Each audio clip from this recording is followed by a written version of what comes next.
Welcome back to my Manhwa recap channel. If you enjoy my content, please subscribe and hit the bell icon. Don't forget to leave a comment with your feedback. Subscribe now and enjoy the recap. 20 years ago, one event changed the world. Stones that had cracks from under which golden light shone. Year 1, Dungeon Era. The stones cracked, revealing a symbol in the golden light. This day will go down in history as the beginning of a new era. The man was holding an amulet with a photo of a girl inside, saying that he had finally reached S rank. The black-haired man clutched the amulet in his hand, asking him to forgive him. He walked into a portal from which red energy emanated. The guy came out through the other side of the portal. He adjusted the red bracelet on his hand. The main character looked back at the system window next to him. On the system window it was written, Kemiaki, 38 years old, level 50, class, assassin, S rank. Aki lowered his gaze, mentally asking if it was worth it. He walked towards a group of 3 people. The knight said that finally everyone was assembled, they needed to go. The group walked through the dungeon, where many fortresses were built. The blonde knight, noticing something, raised his gaze. They stood in front of a huge red wolf, who bared his teeth. The system window showed, B rank, Shadow Wolf, and the knight said, here he is. Looking back at Aki, the knight asked him to do a favor with a smile. He agreed without looking up. He pushed off the ground. The wolf waved his paw towards the man. He hit the ground with his paw, breaking it. The monster lowered his gaze questioningly. He looked around while Aki was hiding behind a rock, thinking that even ordinary monsters had extremely strong strength. He pushed off the ground again, thinking he would take advantage of this. The guy raised his dagger, flying towards the monster. He landed on it, plunging his dagger into the wolf's flesh. He looked back and clenched his teeth, looking at the guy. Aki took a lot of hits. He was thrown down to the ground. Bending down towards the guy, the wolf, opening its mouth wide, roared loudly. The knight swung his sword wide, cutting off the wolf's head. Aki looked at him in shock while the knight asked if he couldn't even handle him. Leaning towards the main character with a mocking smile, the knight asked if he had really bought a rank in the transition or if age was making itself felt. Aki looked at him helplessly. The magician girl waved her hand with a smile and turned to the other man, saying that he did a good job for an assassin.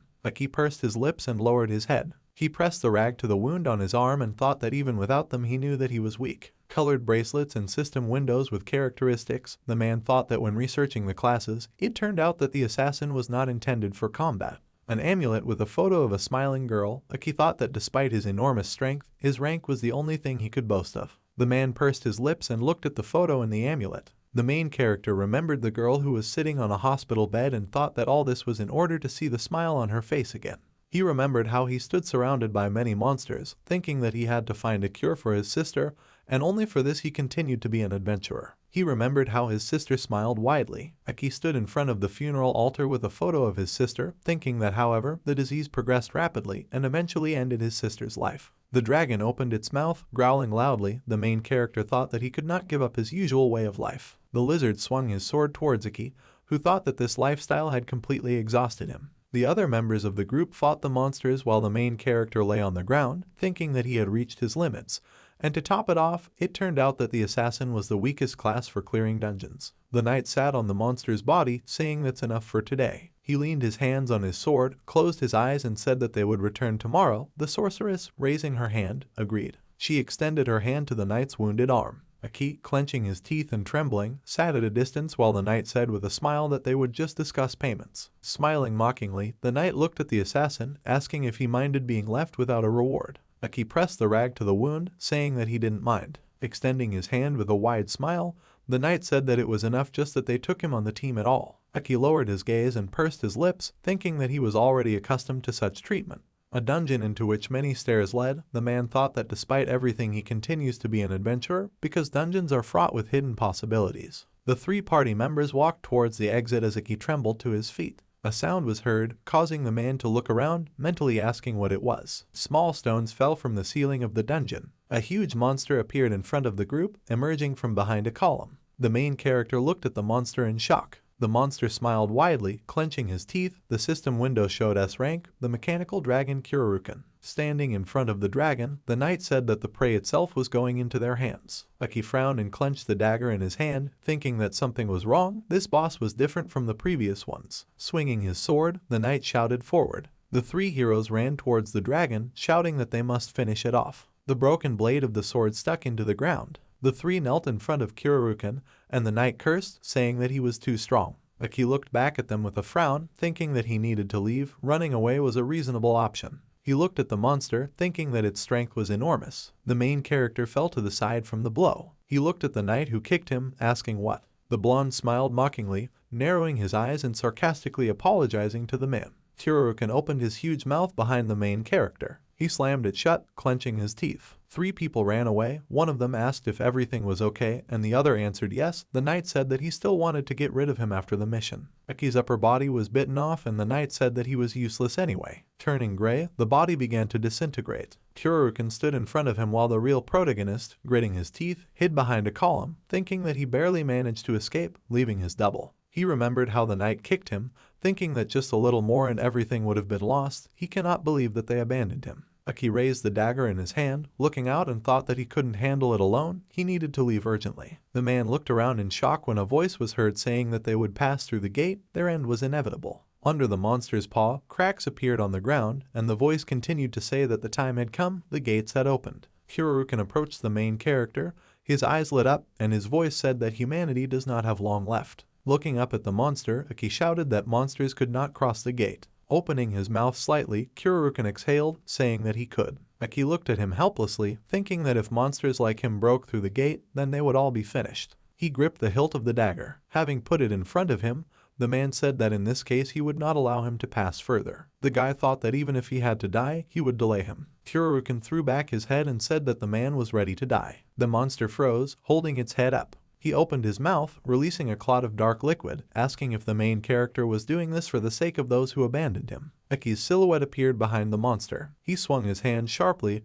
hitting the man's body. Aki flew over the monster, raising his dagger. He landed, dropping the dagger from his hands, thinking that it would not be easy. The man looked back at the blow. He staggered on the monster. Tsuruken kicked the guy away from him, causing the main character to fly to the side. A blow ran across the ground, breaking stones. Aki sat against the wall, leaving a large dent with a bloody trail on it, mentally telling himself to pull himself together, thinking that the monster must have a weak spot. Tsuruken scanned 2 figures of the guy, one of which was highlighted. He opened his mouth, shooting a purple beam at the main character. Aki opened his eyes in shock when a blow hit his shoulder. A huge purple explosion knocked him back. There was a fire on the man's cloak, which he put out, thinking that the monster knew where he was. Aki wiped his face with his hand, frowning. He looked at the symbol that was under the monster's chin, saying that he saw it. The symbol glowed white. Aki jumped forward, holding the dagger in his hand, and thought that he should try it. 3 male clones ran forward. Tsuruken looked at them, saying that this was pointless. 3 clones jumped forward at the monster, and the guy said that it was not for him to decide.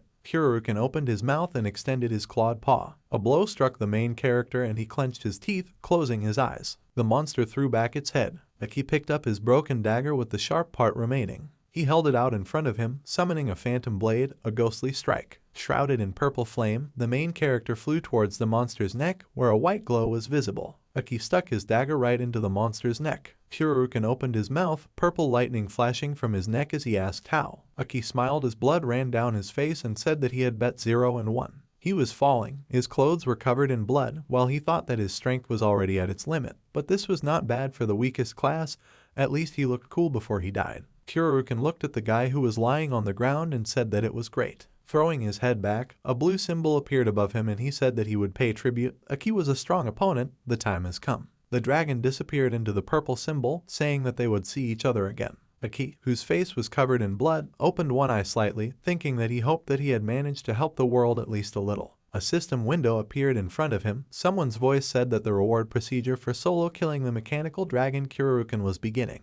The main character looked at the system window with a dull gaze, thinking about whose voice it was. On the system window it was written that there were no quests at the moment, and the guy thought about what it was. Aki closed his eyes, thinking that it doesn't matter, it's time to die. The man turned off the alarm clock, which showed 7 in the morning. Aki sat up on the bed. He screamed loudly and the door to the room opened. Aki stood in front of the mirror in shock, looking at himself, and said that he was alive and young. He touched his face, mentally asking if this was the work of a dragon. He remembered the system window before his death, wondering if that screen was really a dying hallucination. He walked into the room when the phone rang. Aki picked up the phone and looked at the screen. On the screen there was a message from my sister, who wrote that she wanted to eat, asking her to bring a chocolate bar. The guy remembered his sister with a wide smile, whose name was Natsu. A tear rolled down the protagonist's cheek when he realized that she was alive. He put his hand to his face, realizing that this was not a dream. Aki pursed his lips and wiped away the tears with his hand, saying that it doesn't matter, the main thing is that she is alive, he needs to pull himself together, he no longer has the right to make a mistake. He looked forward resolutely, saying that this time he would not let her die. Aki abruptly opened the door to Natsu's room, causing the girl to scream. She looked in surprise at her brother,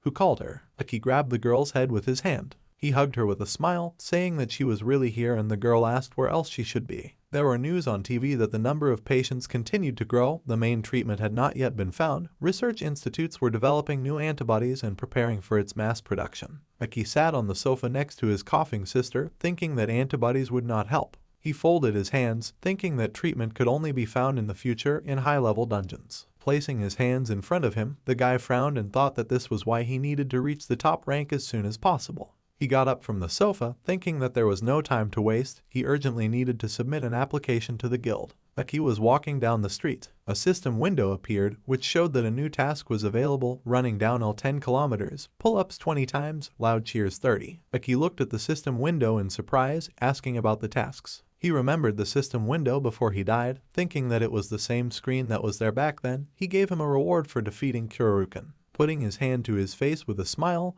the guy thought it was worth checking out. The man in the cap looked back in shock as he was loudly greeted. The main character stood in front of him. Aki turned bright red as he walked away and thought it was awkward, mentally asking why the cheers had to be loud. The system window showed loud cheers, 2 out of 30. Aki ran down the slope. The system window showed the completed task, running down the slope 10 out of 10 kilometers. The guy was doing pull-ups on the horizontal bar. The system window showed the completed task, 20 out of 20 pull-ups. Aki awkwardly communicated with the woman, thinking that this was what they were doing. The system window showed the completed task, loud greetings of 30 out of 30. Another system window showed tasks completed and rewards received. The system window showed that a bonus to experience was received for the first completed task. The level was increased to the third. The next task will be available tomorrow. Aki looked at the system window in surprise, thinking that he was given the third level right away, but usually it takes a month to increase the level. He raised his hand with a smile, thinking about the huge sword, thinking that in this case,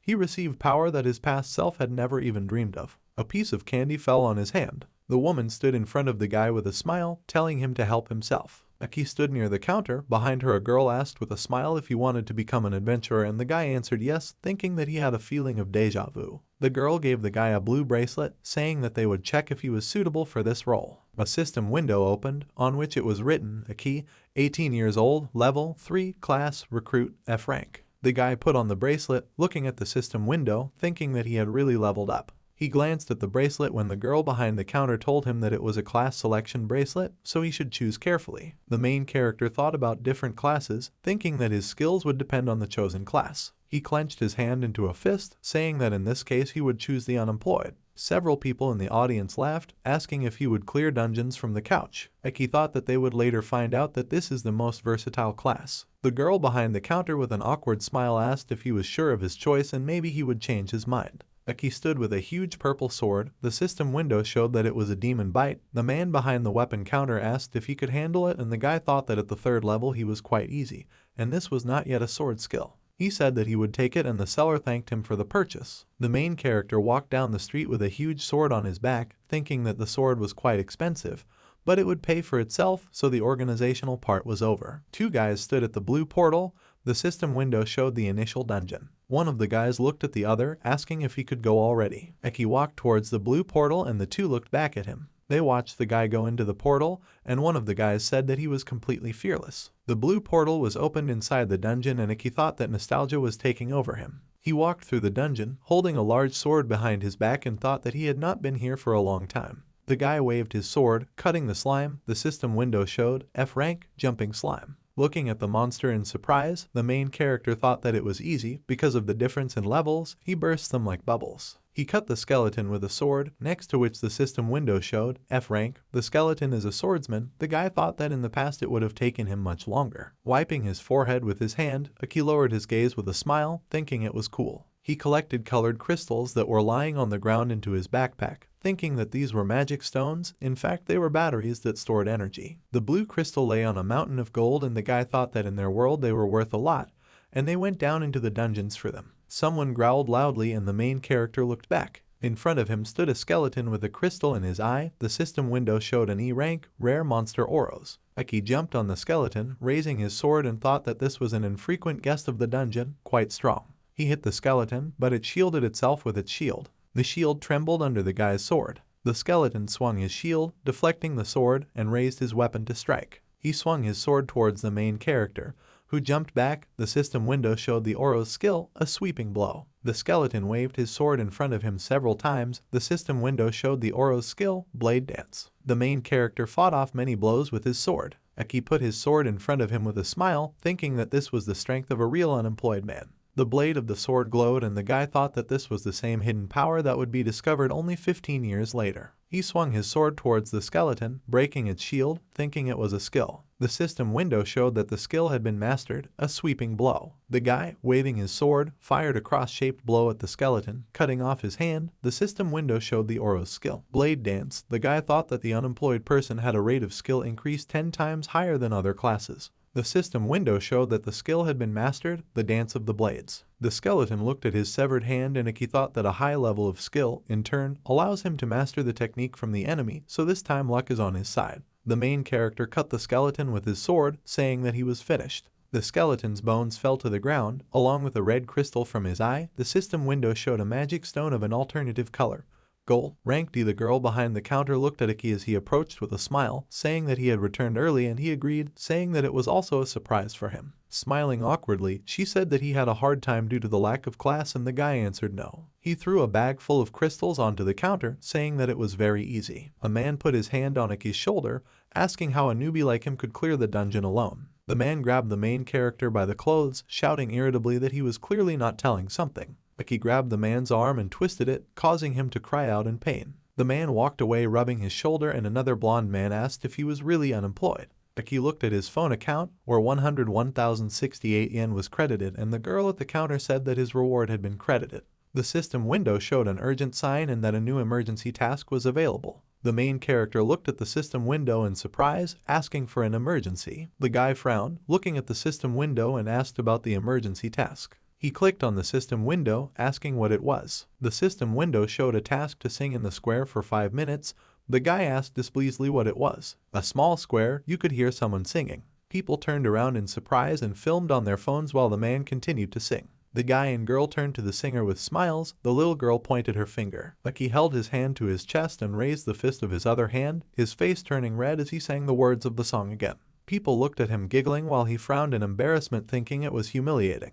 He bowed. Someone threw him a coin, and the guy thanked him for it, thinking that he was ready to do anything to become stronger and save his sister. The system window showed that the task of singing in the square for 5 minutes was completed. The guy looked at his hand, which had a blue light around it, when the system window showed that the reward was available. He held a light ring in his palm. The system window showed a ring with a magic identification stone. Aki looked at the ring flying in front of him with a smile, calling on his assessment skill, thinking that it seemed like a very useful thing. The system window showed Aki, 18 years old, level 3, unemployed class, F rank. The guy thought that the skill level shows compatibility with a given artifact, and the higher the skill level, the greater the potential of the item used. The system window showed two-handed sword, skill level 8, attack 78, defense 77, magic power 73, magic defense 79, agility 83, luck 116, skills mastered, blade dance, sweeping strike. Aki put his finger to his chin with a smile, looking at the system window, and thought that level 8 was cool, as expected from his class. If you weren't unemployed, it would have been difficult to raise the first one.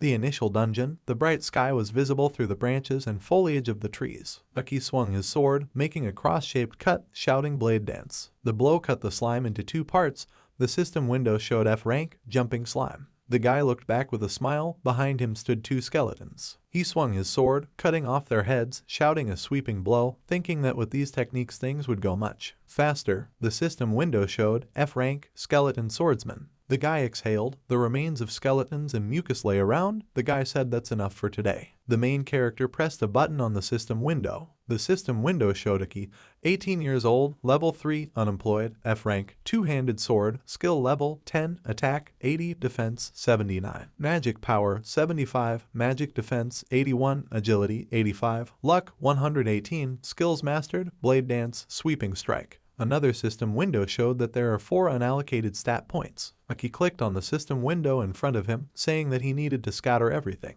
He clicked on the increase button in the luck column, which showed 122. The guy thought that luck directly affects skill. He sat down, collecting colored crystals in his backpack, thinking that his high level of skill allowed him to learn the skills of others. He headed towards the blue portal, saying that it was time to go home, but first he needed to go to the guild. A black man was leaning on the front desk, where a girl was sitting, who said that the strongest was too general a characteristic. The man asked if she had a base, asking her tonight. The girl looked nervously to the side. She noticed the main character approaching the counter, pointing at him and saying that he was quite strong. The man placed his hand on Aki's shoulder in greeting. He smiled, saying that they are now recruiting talented adventurers. Looking at him, the guy asked if they wanted him to join, and the man replied that he guessed right. The black man lowered his gaze, noticing something. He looked at the guy's backpack, asking about it, and Aki, looking back, replied that he guessed right, there are magic stones there. The man smiled joyfully, saying that this was cool, and the main character said that he would immediately warn you he was a newbie. The guy closed his eyes when the man said that it doesn't matter whether he is a beginner or not, the main thing is his potential. They are a clan of blood snakes. Aki opened his eyes when the man said that one day they would become so strong that they would cross the abyss. The main character remembered the huge tower, thinking that the abyss was a rank 8 dungeon, the very first and most dangerous dungeon that opened in their world. No one was able to pass it either now or in the future. The man, looking at the guy with a smile, asked what he thought about joining them,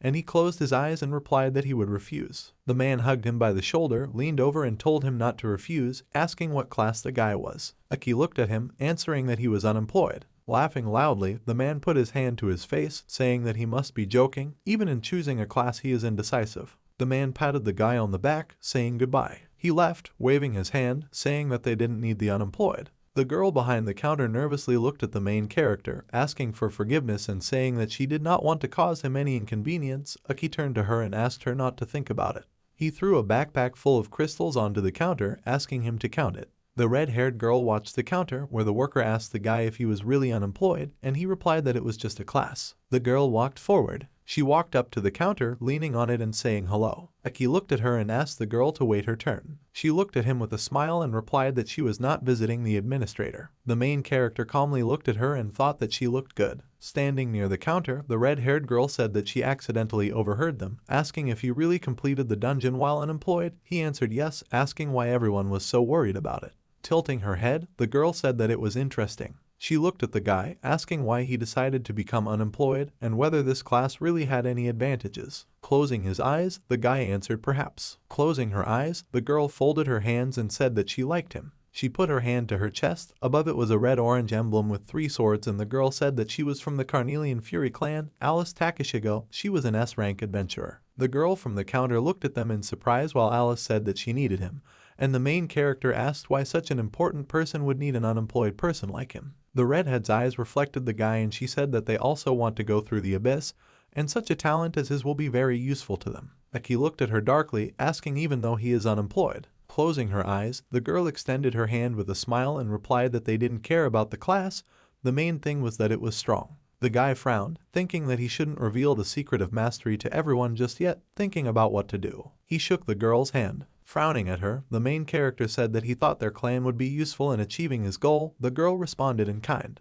Alice closed her eyes and waved her hand, saying that they could not accept an F-rank adventurer. She looked back at the guy with a wide smile, saying that one of these days she would send him an invitation to the D-rank dungeon Ice Darkness. The paper with the S emblem on it, Aki thought that it was the right given to an S-rank adventurer to send an invitation to any adventurer. The main character frowned and thought that this was so that another adventurer could take part in a higher ranking dungeon. The girl at the front desk raised her hand and called out to Aki, asking if he could accept payment for the stones. The guy picked up his phone and looked at it. Alice looked at his phone in surprise, asking if he got 90,000 for the initial dungeon, and the guy told her not to peek. The girl followed him, clasping her hands behind her back, and said that she had seen one parfait in a cafe, and the main character replied not to get her hopes up. A blue portal fenced with yellow signs, the system window showed a D-rank dungeon, Icy Darkness. The main character passed through the portal. He covered his face with his hand when a strong wind blew. He continued to walk forward, thinking that because of the snowstorm he couldn't even see his nose. In time, of course. Aki looked back. A large monster with bright white eyes was approaching him.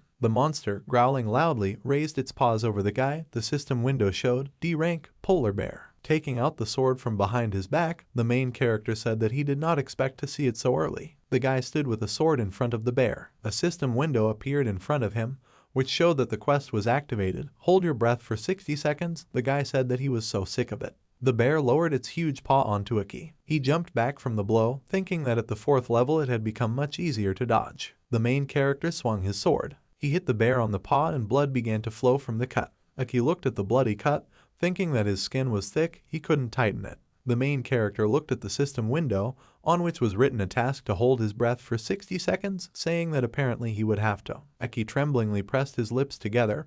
Holding his breath, the system window showed 49 out of 60. The bear waved its paw with a loud growl. The guy blocked the blow with his sword, thinking that 60 seconds in battle felt like an eternity. He closed his eyes, exhaling, when the system windows showed 60 out of 60, and that the quest was completed. The main character received a reward. Aki looked at his hand in surprise. A light appeared around it and said that this was a level increase.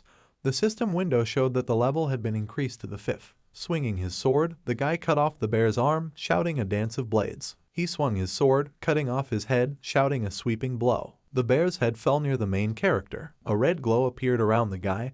The system windows showed the skill has been mastered. Protection from the ice storm, effect, resistance to cold. The guy said that this would be much easier. He put his hand to his chin, thinking that the quests are, of course, strange, but there are suspicions that all this is for a reason. Snow fell on him when a strong wind blew and the guy thought that this, of course, was not the main problem now. Aki walked on all fours in the snow. The rabbit pushed off the ground. The guy ran after him. The system window showed rank E, Froststopper. The main character raised his sword above his head. He hit the rabbit, which jumped to the side. The guy looked irritated at the rabbit to the side, who was laughing at him. The main character opened a backpack full of multicolored crystals. He sat on a rock while he drank tea from a thermos and thought that he was doing well in a D-rank dungeon. Aki remembered Alice, thinking that it was all thanks to her. Here you can earn good experience. Looking down as he drank his tea, the protagonist thought that he couldn't get her out of his mind. The guy shook his head, thinking that he needed to throw away such thoughts.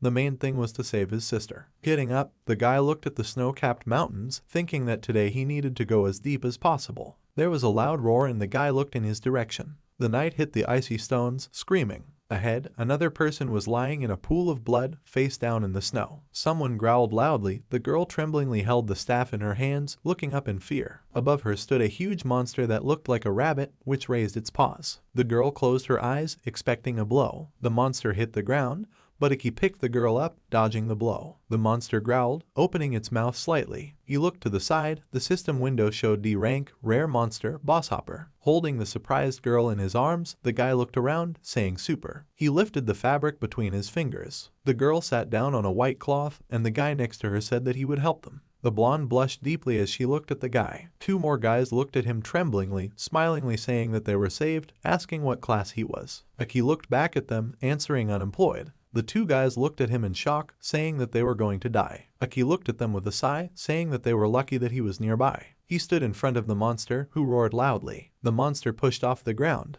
He raised his paws, preparing to strike. He slammed his fists onto the ground as Aki jumped back. The guy put his sword in front of him, defending himself from the shards of ice flying towards him. The monster ran towards the guy. His two fangs glowed blue. He tried to bite Aki, who dodged the blow. The main character went behind the monster's back, thinking that rare monsters were just crazy. The monster growled and threw back its head, looking at the guy. He jumped into the air above the guy, and he looked at him and swore. The guy remembered how he increased his attack power to 24, thinking that it was good that he then added a few points to his attack power. Aki swung his sword, shouting a combination strike, cut. A purple cut ran across the monster's chest. The monster lowered its gaze, reflecting the light from the blow. The guy, lowering his sword, stood in front of the dying monster, from which crystals were falling. The blonde put her hands to her cheeks and blushed deeply, exclaiming in admiration. Two guys looked at the main character with nervous smiles, saying that he was unemployed. Where did he get the skill of using a sword? Aki walked forward, thinking this was getting annoying.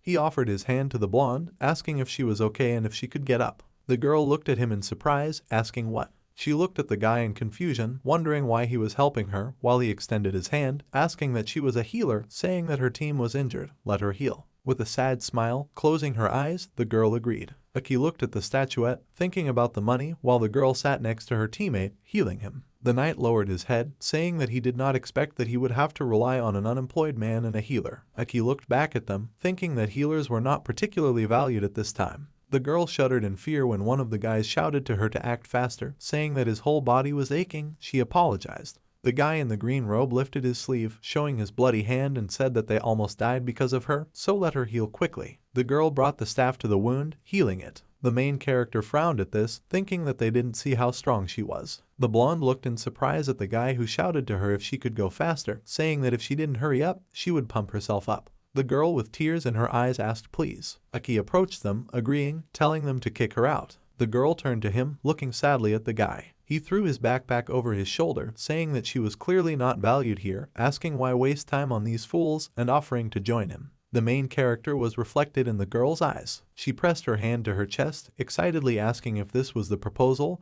and the guy replied that it was something like that. He extended his hand to the girl with a smile, saying that she had great potential. With her help she would open up, asking if she believed him. The blonde sat on the ground, looking at the guy who extended his hand to her. She blushed as she looked up, thinking that there was something in him that others didn't have. She took the guy by the hand, saying that she believed him. Grasping the guy's hand with both of hers, the girl decisively said that she would believe him. Aki said with a smile that it's good, he won't let her down. He left, waving his hand, and said that they would see each other. Looking at the guy in confusion, the girl sitting in the snow wondered if he had deceived her. Aki stood near the counter while the girl behind her asked if these were stones from the icy darkness. She picked up the backpack, carrying it away, and said that he would definitely be promoted to E rank. The guy mentally thanked her, thinking that in this case he would be able to enter D rank dungeons even without an invitation. Turning around, the girl said that this was the first time that an unemployed person had raised his rank. Ranking table. From F rank to E, D, C and beyond, E rank can try their hand at a D rank dungeon. From now on the adventurer is no longer a beginner. The main character looked at the phone, which received 218,620 yen, and thought that this is a good pace.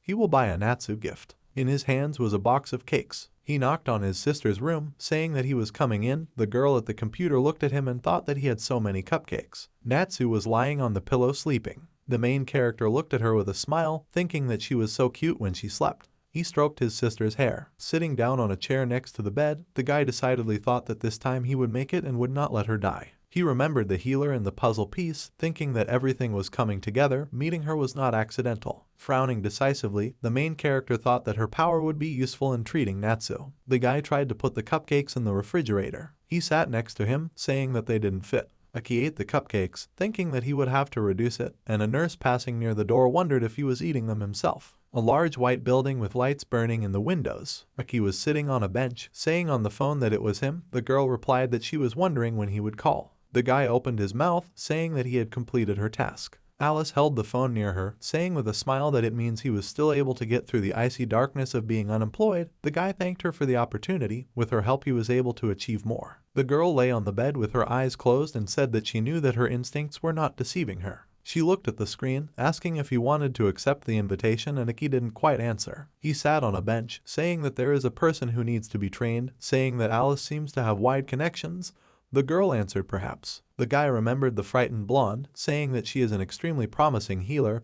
He wants her to get into a group with a Necromancer. Alice leaned on her hand. She laid her head on the bed, smiling and saying that he was clearly up to something. The protagonist asked with a smile if she was really intrigued, thinking that the synergy between the healer and the Necromancer would help her develop faster. This knowledge was still unknown at this time. The guy clenched his teeth with a frown when Alice said that he was in debt. Closing his eyes and putting his fingers to his forehead, the guy remembered the blonde to whom he promised, answering as Alice would say, he relies on her. The girl replied that she would arrange everything, and the guy thanked her. Alice shook her legs while looking at the phone with a smile, saying that it was quite mysterious. The employee smiled and held a sign with the inscription E rank, saying that she congratulated him on his promotion.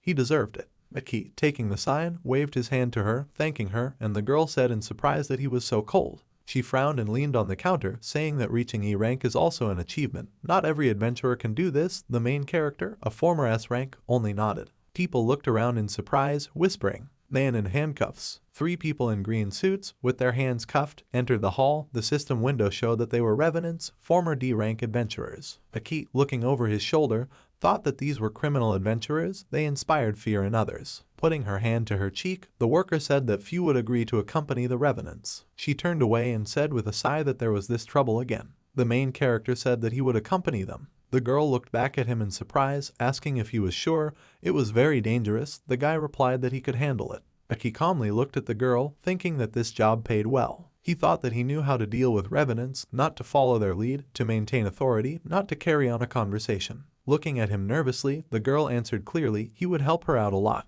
She pushed a paper towards the guy, saying that she was counting on him. The criminal clenched his teeth as the collar was put on him. He stood in front of the policeman while another policeman handed Iki the bracelet, saying that the button is here, let him feel free to press it.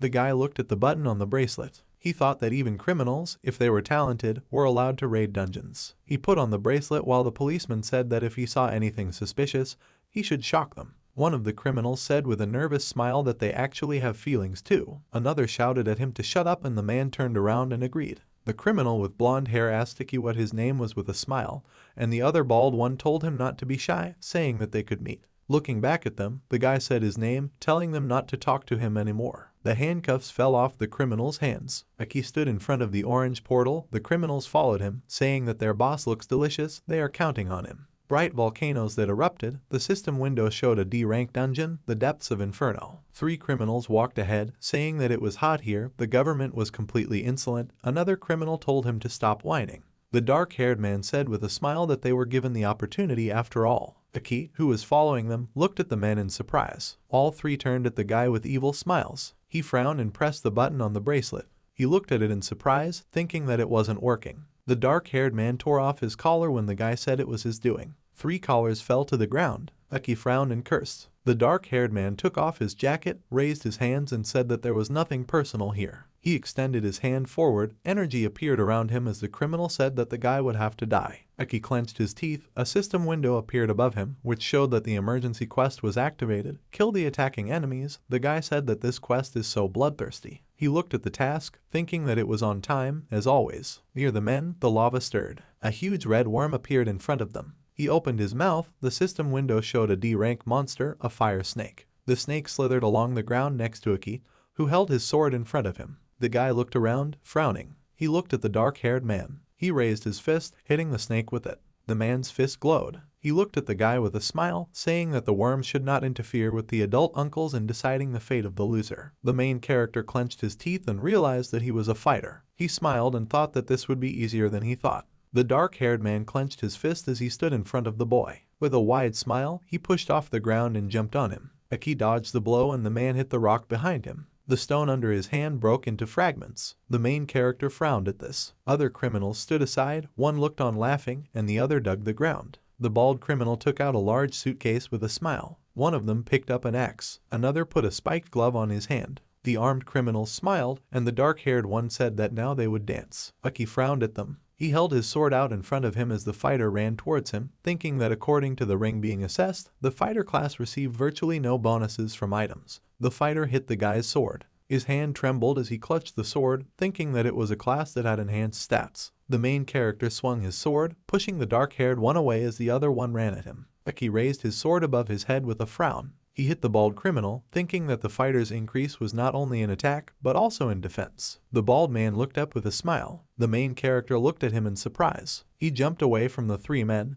thinking that this was why this class had its weaknesses. Holding the sword in front of him, the guy thought that the fighters had simply terrible skill indicators. Victory was inevitable. The blonde man looked forward in surprise as Iki thought he would start with him. The guy swung his sword towards the man, who brought the axe behind his back. The blonde man smiled widely and madly. He swung his axe towards the guy, laughing loudly. Iki looked around with a frown. The bald man hit him on the back with his head, causing the guy to scream. He fell to the ground, dropping his sword. Opening one eye slightly, Iki cursed, clenching his teeth. He clenched the hilt of the sword in his hand, thinking that fighting against the crowd was not so easy. The guy spat, thinking that, however, he felt how weak they were. Rising to his feet, the guy put his sword in front of him, thinking that victory was almost in his hands. The dark-haired man frowned at him, saying that the boy is not so simple, let them not get into trouble. Striking his fists against each other, the man shouted that they should not be gentle with him, it was time to kill him. Veins bulged on the blonde's neck. They were also visible on the other man's wrist. Dark blue energy appeared around the 3 men. The system window showed that the body strengthening skill has been learned. The main character noticed this with a frown. The blonde man with a wide smile told the guy to show what he could do. Iki approached the man. He screamed in fear and put the axe in front of him. The system window showed the strengthening of the body and the guy said that he was capable of the same thing as them. He struck the man on the shoulder with his sword, shouting a sweeping blow. Extending his other hand, the man cried out loudly in pain. He fell as Iki held his sword forward, saying that there is one. He thought that the timing was perfect as always, now he could dance. The bald man ran at the guy, swearing loudly and shouting that he would kill him. Iki swung his sword, shouting blade dance. The purple cat flew forward. He hit the man's armor, who said that this was a skeleton technique. He looked at the guy standing by the stones. The bald man crashed into the stones, asking where the unemployed man got such a skill. The man looked in surprise at the broken stones. Iki jumped over him while the man asked where he was. The guy flew down, raising his sword above his head. He brought it down sharply,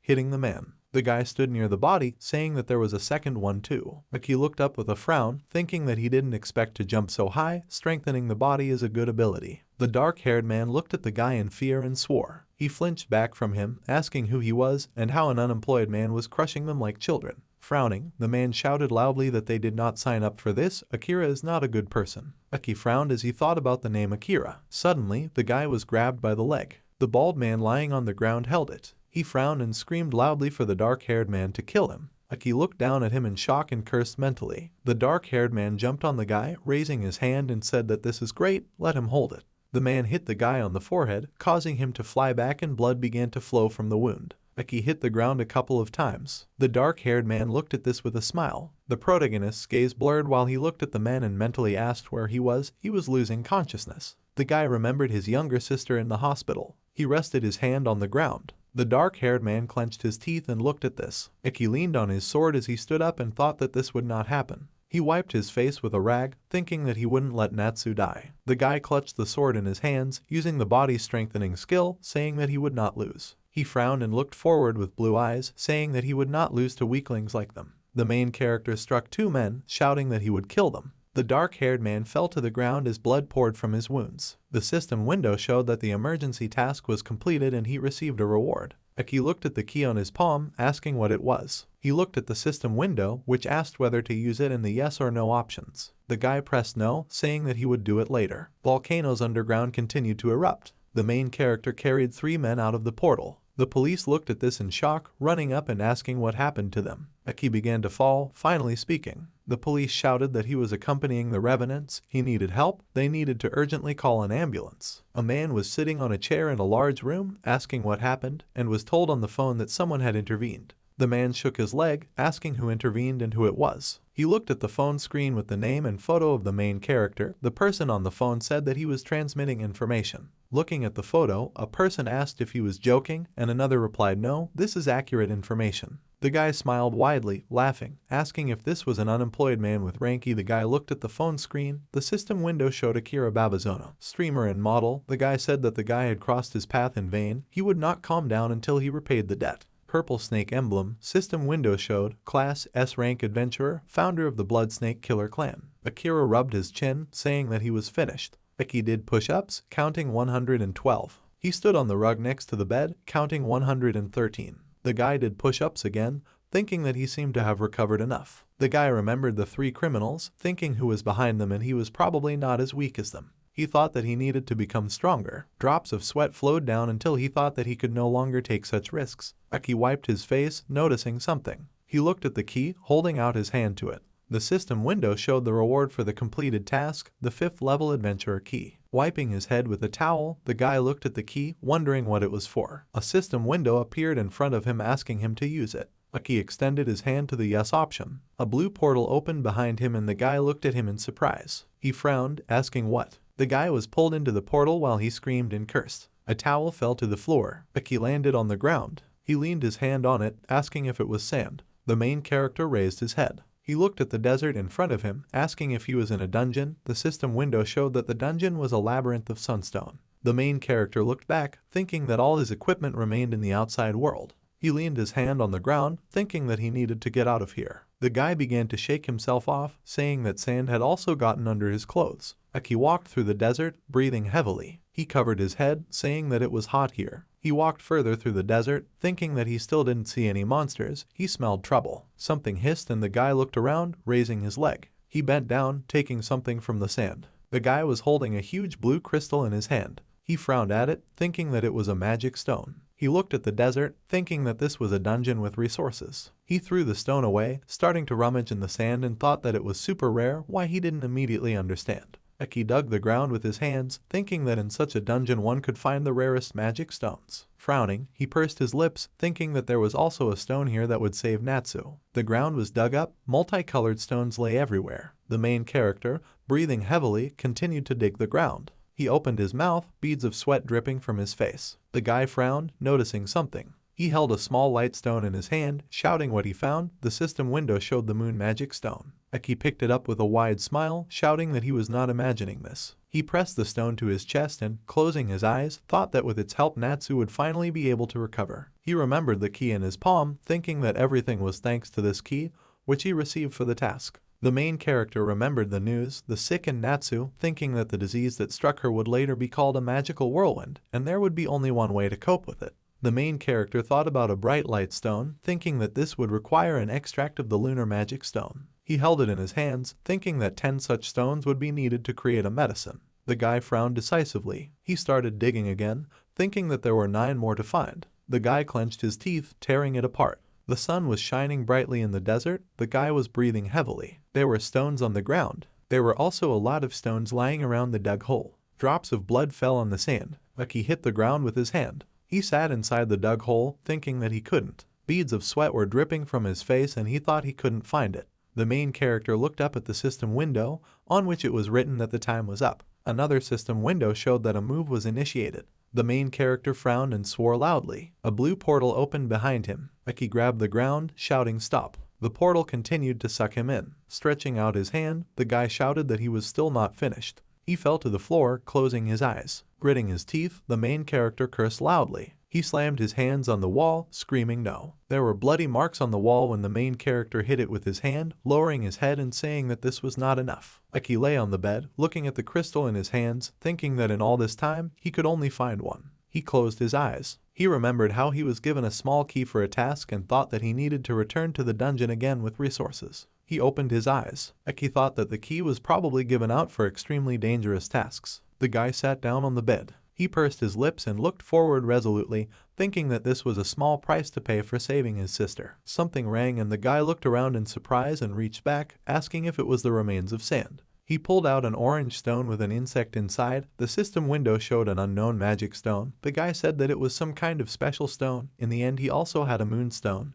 Everything else was garbage for sale. Eki picked up the stone, looking at it and thought that he should show this stone to the appraiser. The main character stood under the shower, holding out his trembling hands. The guy's relieved exhalation could be heard from behind the bathroom door. Big white building. Eki knocked on his younger sister's room. Natsu looked up joyfully and called her brother. The guy sat down on a chair next to her bed with a smile, saying that he had a gift for her. He showed a medallion with a lunar magic stone and the girl looked at him with folded hands. She closed her eyes and said that she didn't need him and the main character asked why in surprise. Natsu awkwardly said that it was a little tasteless and Eki looked at her tremblingly, holding the medallion in his hands. He walked to the door, saying that he would then go. Looking out from behind the door, he asked if she really didn't need the medallion and the girl answered yes, wishing him good luck in his work. Eki walked sadly with a medallion around his neck and the nurse behind him mentally asked if he really bought it for himself again. Reception desk. Above the door there is a sign for the appraisal department. The guy said that they say they check magic stones here. The man in black clothes and glasses rubbed his hands with a smile, answering yes, and Eki thought that he didn't like him.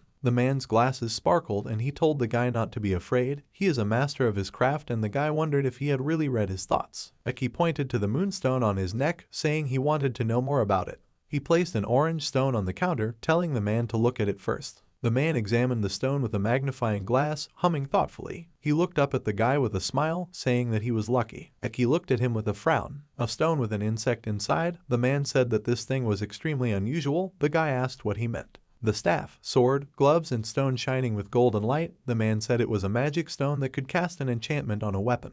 The main character remembered how in a past life he looked at some stone, calling it garbage, and thought that it was an enchanting magic stone. Leaning against the counter, the man said he looked like he didn't give a damn. Stone mosquito and purple sword. The man said that this is the amber magic stone bloodsucker. Let him not underestimate it.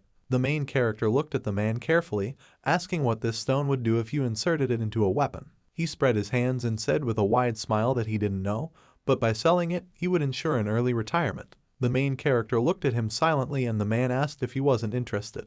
He shrugged his shoulders, telling him to just imagine, he's young and doesn't need to work. Eki put his hand to his chin, asking how. He thought about the mosquitoes that flew around the monster and said that he knew that Chigui absorbed the souls of monsters whose blood they drank, gaining power, asking if the stone could grant the same ability. Shrugging his shoulders again, the man replied that he didn't know, he needed to try. Iki thought great with a smile. He leaned on the counter, asking if the man could enchant the sword, and he, rubbing his hands, asked that it be granted to him. Appraisal department plate. Iki held a large sword behind his back, glowing with a purple glow, and the man said done. It was a pleasure to deal with him. Having rubbed his cheek with his finger, the guy thought that now he needed to try it, and he even knew where. The system window showed a training ground, a summoner's hall, a spacious hall. The girl in blue rubbed the back of her head, calling out to the next one. She held the tablet up to Iki's bracelet, scanning. The girl opened the guy's profile, thinking that he was E-rank and also unemployed. Raising her hands, under which a golden glow shone, the girl said that the next monster would be suitable for him.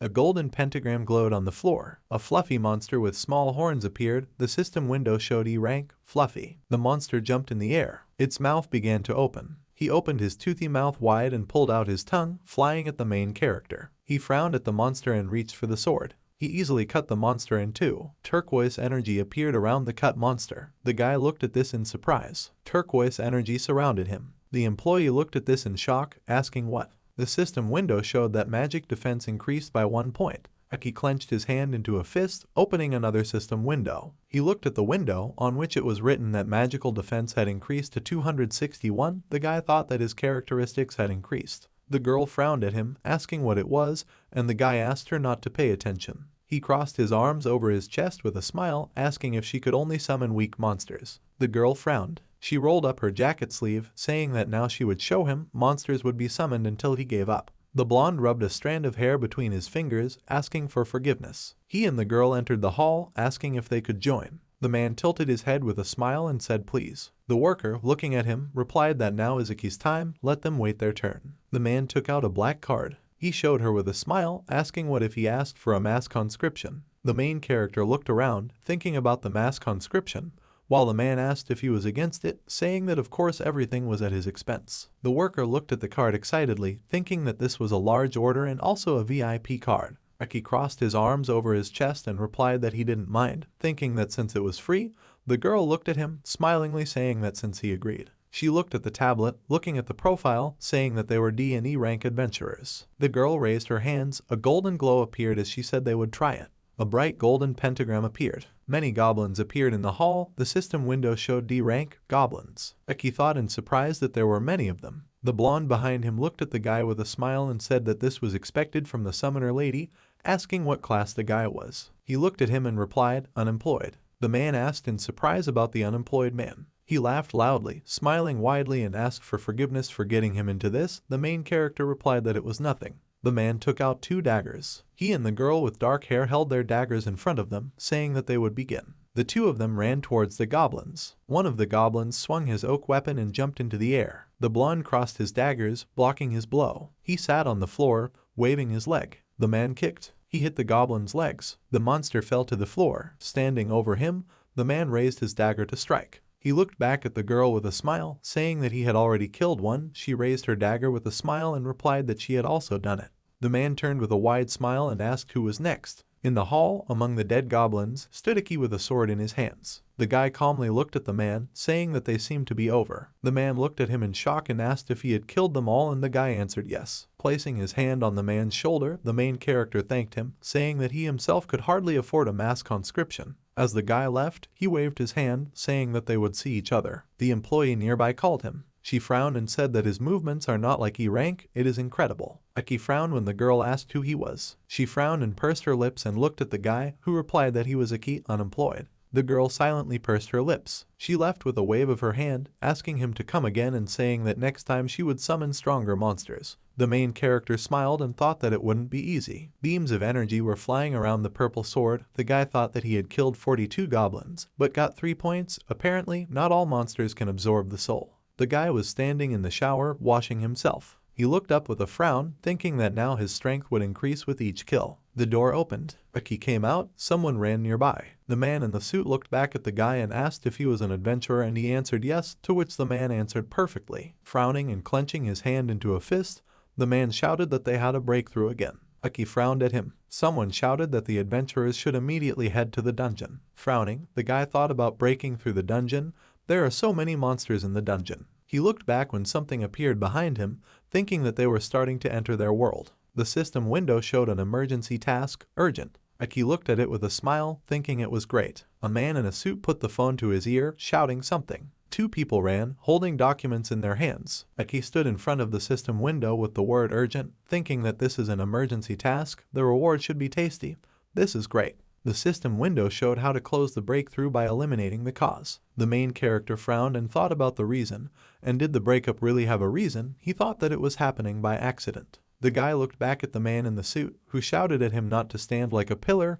Help was needed on the front line. Aki agreed, looking at him calmly. He was putting a towel in his backpack while the man asked him to act faster. City buildings, dark smoke, Shibuya. People ran away in panic. Goblins with clubs in their hands ran after them. People turned around, shouting to run. The girl fell to the ground, screaming. The goblin looked at her with a smile. He raised his club and jumped on the girl. She screamed in fear and closed her eyes. The severed head of a goblin fell in front of her. The girl opened her eyes slightly. She looked back, looking at the main character, who was holding a sword, standing near the goblin's headless body. Turning around her head and Aki, the girl thanked the guy, calling him a warrior. He looked back and said that he was not a warrior, he was unemployed. The girl frowned and looked at him with disappointment, asking the unemployed man. She ran away from the guy with tears in her eyes, shouting that they were all finished. Aki looked at her with a raised eyebrow, asking seriously. Dark smoke was coming from the white building. The fragments flew at people, one was pushed back, and the second covered his face with his hands. A monster with red eyes stood in front of them and one of the guys shouted that these were strong opponents, everyone needed to be ready. The goblin licked his lips with a wide smile, sticking out his tongue. He stood with a bloody sword on his shoulder. The system window showed D rank, Hobgoblin. People shouted that it was the Hobgoblin. They needed to leave. Two guys ran away, shouting that they didn't want to die. The man turned to them, asking what. Aki stood while the two ran away. They shouted to him to run, it's dangerous here. The man with the sword turned on the guy, saying that if he stayed, he would die. The main character pulled out a sword from behind his back, saying that he is an adventurer, Aki. Frowning, the guy said that he was unemployed. The man looked at him in panic, thinking that he was just ballast. A car fell on the man from behind. He turned around, screaming loudly in fear. The car fell near the man, who jumped away from it. The goblin raised his hand to his face with a wide smile. He waved his hands in front of Aki, who thought that the Hobgoblin had high attack. He thought with a frown that their intelligence was rather small. The main character stood next to the man, saying that they still have a lot of work, they need to kill him and quickly.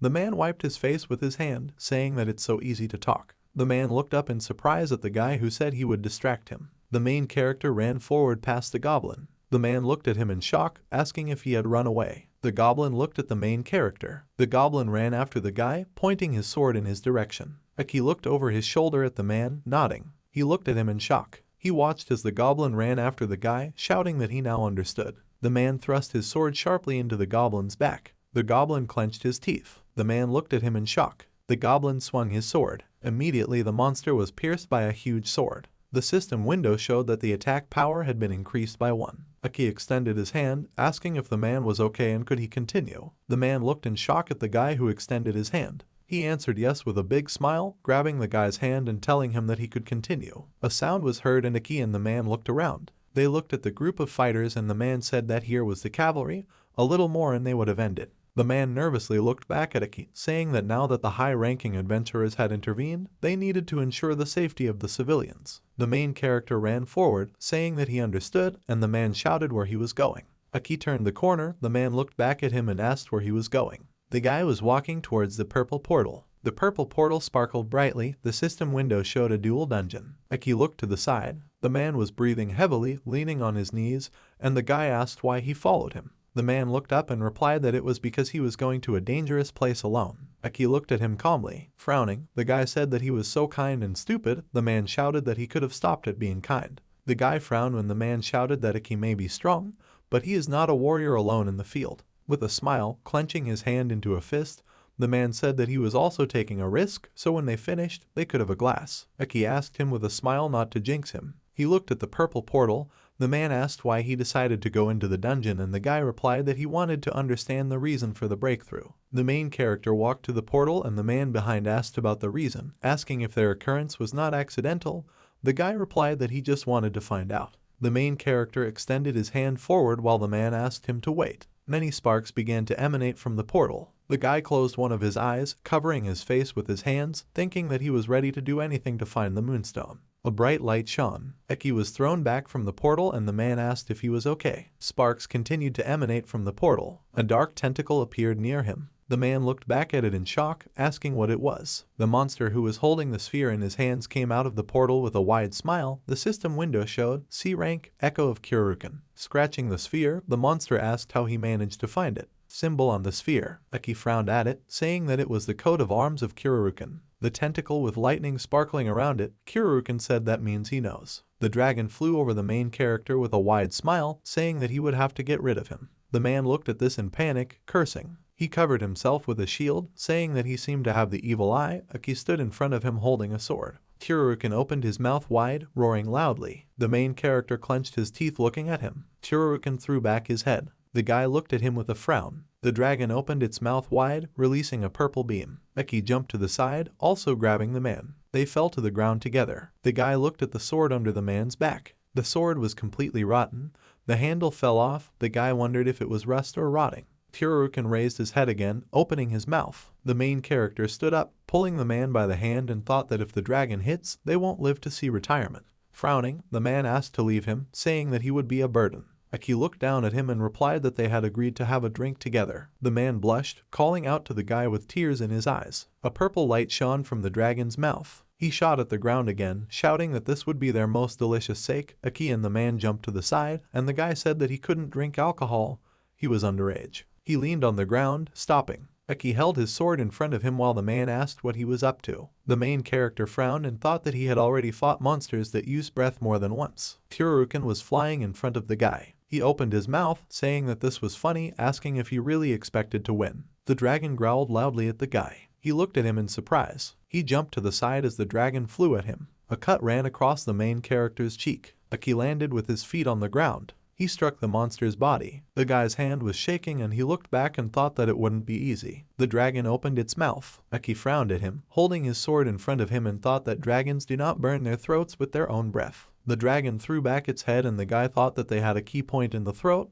From there they spewed magic. Eki raised his sword to strike, summoning the body's strength and thought that he should hit there. The guy swung his sword, shouting blade dance. The dragon stood in shock with its mouth open. A beam of violet light passed across his throat. Opening his mouth with a ray of light inside, the dragon asked in surprise whether he had dodged. Eki ran towards the dragon, thinking that breathing required a huge amount of mana. He clenched the sword in both hands, thinking that he would strike him at the moment of preparation. The main character hit Kyoryuken's body. Cracks appeared on the dragon's body. Eki threw punches, his eye glowing purple. Violet dragon flesh emerged from the broken scales. The guy raised his sword behind his head. He struck the piece of flesh with his sword. Kyoryuken growled loudly, squirming. The main character looked back at him in surprise. The dragon hit the guy with its tail, throwing him away. Eki fell to the ground, hitting it. He clenched his teeth, groaning in pain. Kyoryuken jumped forward. The main character's eyes widened in shock. The man also ran forward. He put his shield in front of him, blocking the dragon's blow. Eki stood up, looking at the man in front of him. He frowned and asked if the main character was okay. The guy looked in surprise at the man who said that he could only help with this. Eki said with a smile that this was enough. Suddenly Kyoryuken fell to the ground in front of the man.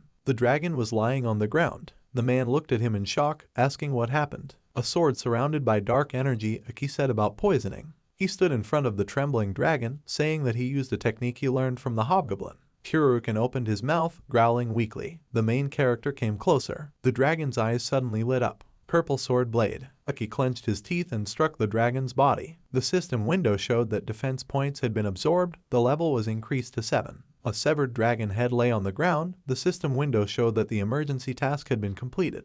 Eki looked at the key in his palm as the system window showed the reward available, the adventurer's key. The main character lowered his gaze, thinking that he thought he would meet the echo of Kyoryuken more than once. The man sitting on the ground looked at the guy, asking what it was. He simply closed his eyes and wiped his sword. The man sighed with a smile, closing his eyes, saying that he always minds his own business, that's why he has no luck with girls. The man hugged the guy by the shoulder with a smile, asking if he was going to object. Eki closed his eyes with a smile. They looked back at the people who approached them. A group stood in front of them. A man in a suit asked if they had done their best. The man pointed at Aki, saying yes, but mostly the main character. The man with glasses opened the system window with Aki's profile, saying that he would remember it. Blue portal, the man said that the breakthrough had stopped and the gate had been stabilized. He clasped his hands behind his back, asking if he knew what it was about. Aki frowned, thinking that this time he would not be able to get out. The head of a dead dragon, the guy said that when they killed the dragon, the gate returned to normal. The man with glasses put his hand to his chin, saying that this is interesting. The breakthrough is considered a random event, but it turns out there is a reason for it. Aki, closing his eyes, replied that he did not know. He was only saying what he saw. The guy put his hand on the man's shoulder. He walked with him to the exit of the park, and someone said that he was leaving, asking if he wanted to let him go. The guy in the mask held a dagger in front of his eyes with a smile, saying that he could get information out of him, not for free, of course. The man with glasses looked at his watch, saying that it's not worth it. He doesn't want to spoil the relationship with him. System window with a picture of Natsu and the inscription hospitalized. The man said that it seems that he has a sick sister. The man smiled. The knight behind him asked if he really wanted to attract this newcomer. The girl crossed her arms over her chest and asked if it was because of the money. And the other leaned on her knees, saying that she was already scared. They, adults, were crazy. The weapon that the people were holding, the man said that extra strength is never superfluous. A great battle awaits them. Joker card, the man said that Iki could be their trump card. The man put the phone to his ear. He was talking to someone with a smile, saying that he wanted him to join. Akira was holding his phone with a smile while sitting on the couch when he was asked to do a favor. Various excavation tools lay on the floor. Aki put them in a bag. He picked up his phone when he received a notification. The message said that he was pleased to be informed that he had been promoted to D rank. The guy smiled, thinking that he was already level 7 in rank D. Everything was going according to plan. Another notification arrived on my phone. Natsu wrote to the guy that he was a celebrity, sending a link, and the guy wondered if this was an article. The main character, who held the sword, was written to meet future stars, the unemployed Iki. The blonde who raised her hand said, "Healer Naomi." Natsu wrote asking the guy if he was unemployed. Aki wrote in response that yes and no, the unemployed is a class, not his status, he has a job. He frowned and threw the shovel over his shoulder and took the bag and said that he was ready. The guy held the key in his palm. The system window showed the adventurer's key. He looked at the system window, which showed, "Attention, this key is intended for high-level adventurers. Perhaps its level will be too low." The system window showed whether he wanted to continue. Aki looked at him in surprise. He frowned. The guy clicked on the answer option yes. The system window showed perfectly. They greet him. A golden portal opened in front of the main character. He entered it. The guy's body began to dissolve. Aki raised his hands in surprise as he looked at the portal. Large medieval city. Aki appeared in the large hall. He frowned, looking ahead. In front of him was an elven man on a throne. The system window showed class a dungeon, Alfheim.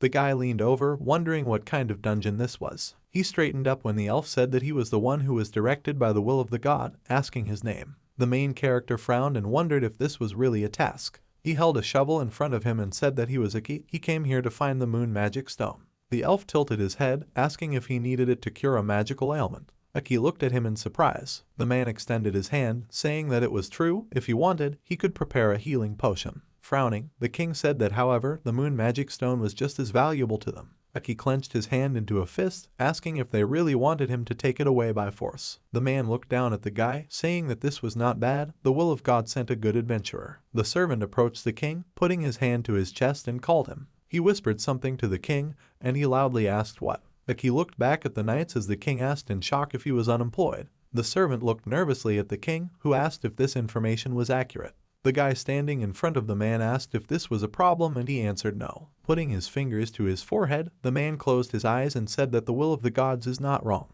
He pointed his finger forward. Aki looked at the king in surprise, who said that he blamed him for the duel with the great sinner. The city was on fire. The king said that his crime was the murder of his relatives. The elf guy held the girl in his arms, asking her to stop, asking why he was doing this. The long-haired elf raised his hand with a wide smile and asked, "Isn't that what strength is for?" Bright purple lightning sparkled above him. The man waved his hand with a wide smile. The elves ran away from the fireballs that fell from the sky. The king frowned and said that killing relatives is the worst sin for their people. Aki crossed his arms over his chest and asked why they needed a stranger. Looking at him, the king answered correctly, they will reward him if he fulfills their request. The guy smiled. He extended his hand forward, saying that he agreed. He stood in front of the throne, holding out his hand. The servant called to the king as he stood up from the throne. The king shook the guy's hand. He closed his eyes, saying that the duel will take place tomorrow. Until then he invites him to explore the city. Aki looked up at him in surprise, asking about the city. Alfheim, city streets, trading tents, next to which elves walked. An elf girl with flowers in her hair greeted the guy with a smile, saying that she would be his guide. Aki followed her, saying that this was unusual, asking if this was really a dungeon. Turning around, the girl answered yes, it is special. The main character leaned over, looking at the vegetables, while the girl said that guests from other worlds come here once every 10 years. Looking back at her, the guy asked what happened to them. The girl answered with a smile, closing her eyes, that they were dead. Aki frowned and lowered his gaze, answering clearly, thinking that she was talking about death so calmly. People clapped their hands. The guy looked back at the sound. The girl pointed to the square where the elves were standing, saying that it seemed like there was some kind of event going on. Would he like to take a look? The blonde guy raised his hands with a smile, asking him to come closer. Aki walked up to the crowd, crossing his arms over his chest as the guy said that he would show them an interesting little spell. Raising his hand, the elf called for a skill enhancement. He formed a fireball in his hand while smiling. The guy threw a fireball into the air. He clenched his hand into a fist. A fireball exploded in the sky. Aki looked at it in surprise, thinking that it was powerful. Could it really be a fireball? The speaking elf bowed, saying that this magic temporarily enhances spells and skills. The blonde elf next to the guy clapped, saying that this was a newly invented spell. The system window showed that the skill enhancement had been learned. Aki clapped with a smile, thinking that he got a free skill, a good start. Evening came in the city. The girl said that was all for today. Aki followed her, saying that he would like to look around again tomorrow, and the girl answered without fail. She turned to him with a smile, saying that if he survived. The main character frowned. He left, waving to the girl. Aki walked down the corridor, lit by torches. The guy walked forward. He walked into the arena as the audience applauded. Two people were coming out from another part of the arena. The white-haired elf smiled. He rubbed his arm as he stepped forward. Aki frowned, mentally asking what they fed him. Smiling, the elf looked back at the guard, asking if he kills him, then he will be acquitted. A purple ball appeared on his hand. Raising his hand, the magician opened the seal above himself, casting the spell Macrophalma. The sky darkened and it began to rain. The main character clenched his teeth and mentally asked if he had really changed the weather. Raising his hands, the magician said with a wide smile that the fight should be spectacular. He would become a victim of a great spell. Running his hands through his wet hair, the elf said with a smile that he would become a victim. He spread his arms to the sides, shouting that this would be a great spell. A blue ball appeared in the elf's hand. Water appeared around Aki as the elf shouted Aquain Varamum. The water fell on the guy, who covered his head with his hand. The water rained down on him. Streams of water flowed down the sword and the guy thought that he was standing under a waterfall. He clutched his sword in his hands. The elf formed a purple magic ball on his hand with a smile. He threw a stream of dark magic towards the guy, shouting the name of the spell. There it appeared under the protagonist's feet. She fell under his feet. Aki fell into the mud, looking down at her in shock. He clenched his teeth, mentally asking what kind of spell this was. The guy grabbed the edge of the ground, cursing. Tola chanted kill with smiles. The elf in front of the guy spread his arms to the sides, asking what happened, because this is just the beginning. He pointed at him with a wide smile, shouting that the guy was just a greedy fool. Let him tremble before the overwhelming power. The king and the servant looked at this. The latter said that it was too difficult for people, and the king replied that it did not matter. Aki lay face down in the mud and water while the king said that none of their people would die. The main character grabbed the ground, calling for strengthening of his body, thinking that at this rate his head would be hung over the fireplace. He closed his eyes, suffocating in the dirt. Light appeared around Aki's hand as he summoned a skill boost. The main character got out of the ground. The elf looked at him in shock. Aki covered his face as the water fell on him and thought that he was lucky to have come across that magician's performance. He raised his sword above his head, thinking that now it was much easier to move. The guy swung his sword, shouting blade dance. The purple beam hit the ice. The main character looked at this in shock. A block of ice stood in front of him. The elf extended his clawed hand, saying that human magic is so primitive. Frosty air flew near the protagonist's feet. The system window showed passive skill, ice protection, effect, cold protection. Aki frowned, his face covered in frost. The elf raised his hand.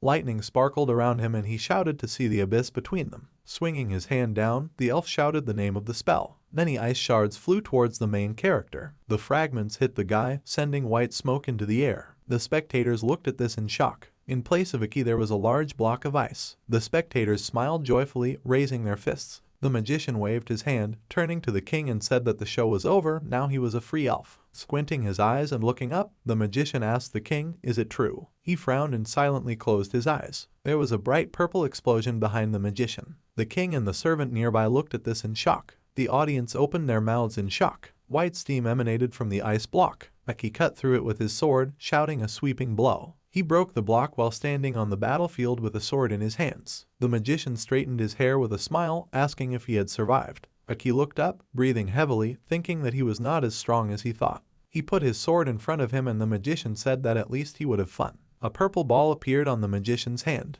A lot of lightning sparkled around him and he said that he would up the ante and he would show him true skill. Aki looked at this with a smile, thinking that he had decided to strengthen his abilities. Frowning, he thought that he would see how long the elf would last. In any case, he knew how to defeat him. Aki in his past life looked forward with a frown. He drank, sitting at the bar, while someone at the table said that he had once met a stupid elf in the dungeon. Aki turned to the guy, who pointed to his head, saying that the elf accidentally set his hair on fire with his own spell, and ran away in panic. The main character, frowning, remembered the words that the elf mistakenly thought that he had cast a spell and he doesn't understand magic at all. The guy turned around, thinking this way. He looked at the cheering crowd. The magician raised his hand with the magic ball, shouting that he should not dare to be distracted. Aki approached the magician. He shouted, strengthening the body. The magician dodged the cut of the sword with a smile. Winding up his sword for another blow, the protagonist shouted for a skill boost. The guy made several cuts near the magician's head. The elf jumped into the air, turning over. He landed on the ground saying there are no tricks. With a smile, looking up at the guy, the elf asked if this was all he was capable of. Aki smiled. His hair fell near the elf's feet. His hair fell from his head, remaining short. Other spectators looked on in shock. The magician put his hands on his head, clenching his teeth and asking what. The main character held strands of hair in his hands with a smile, saying that most of the elf's mana is concentrated in their hair, asking if he knew about it.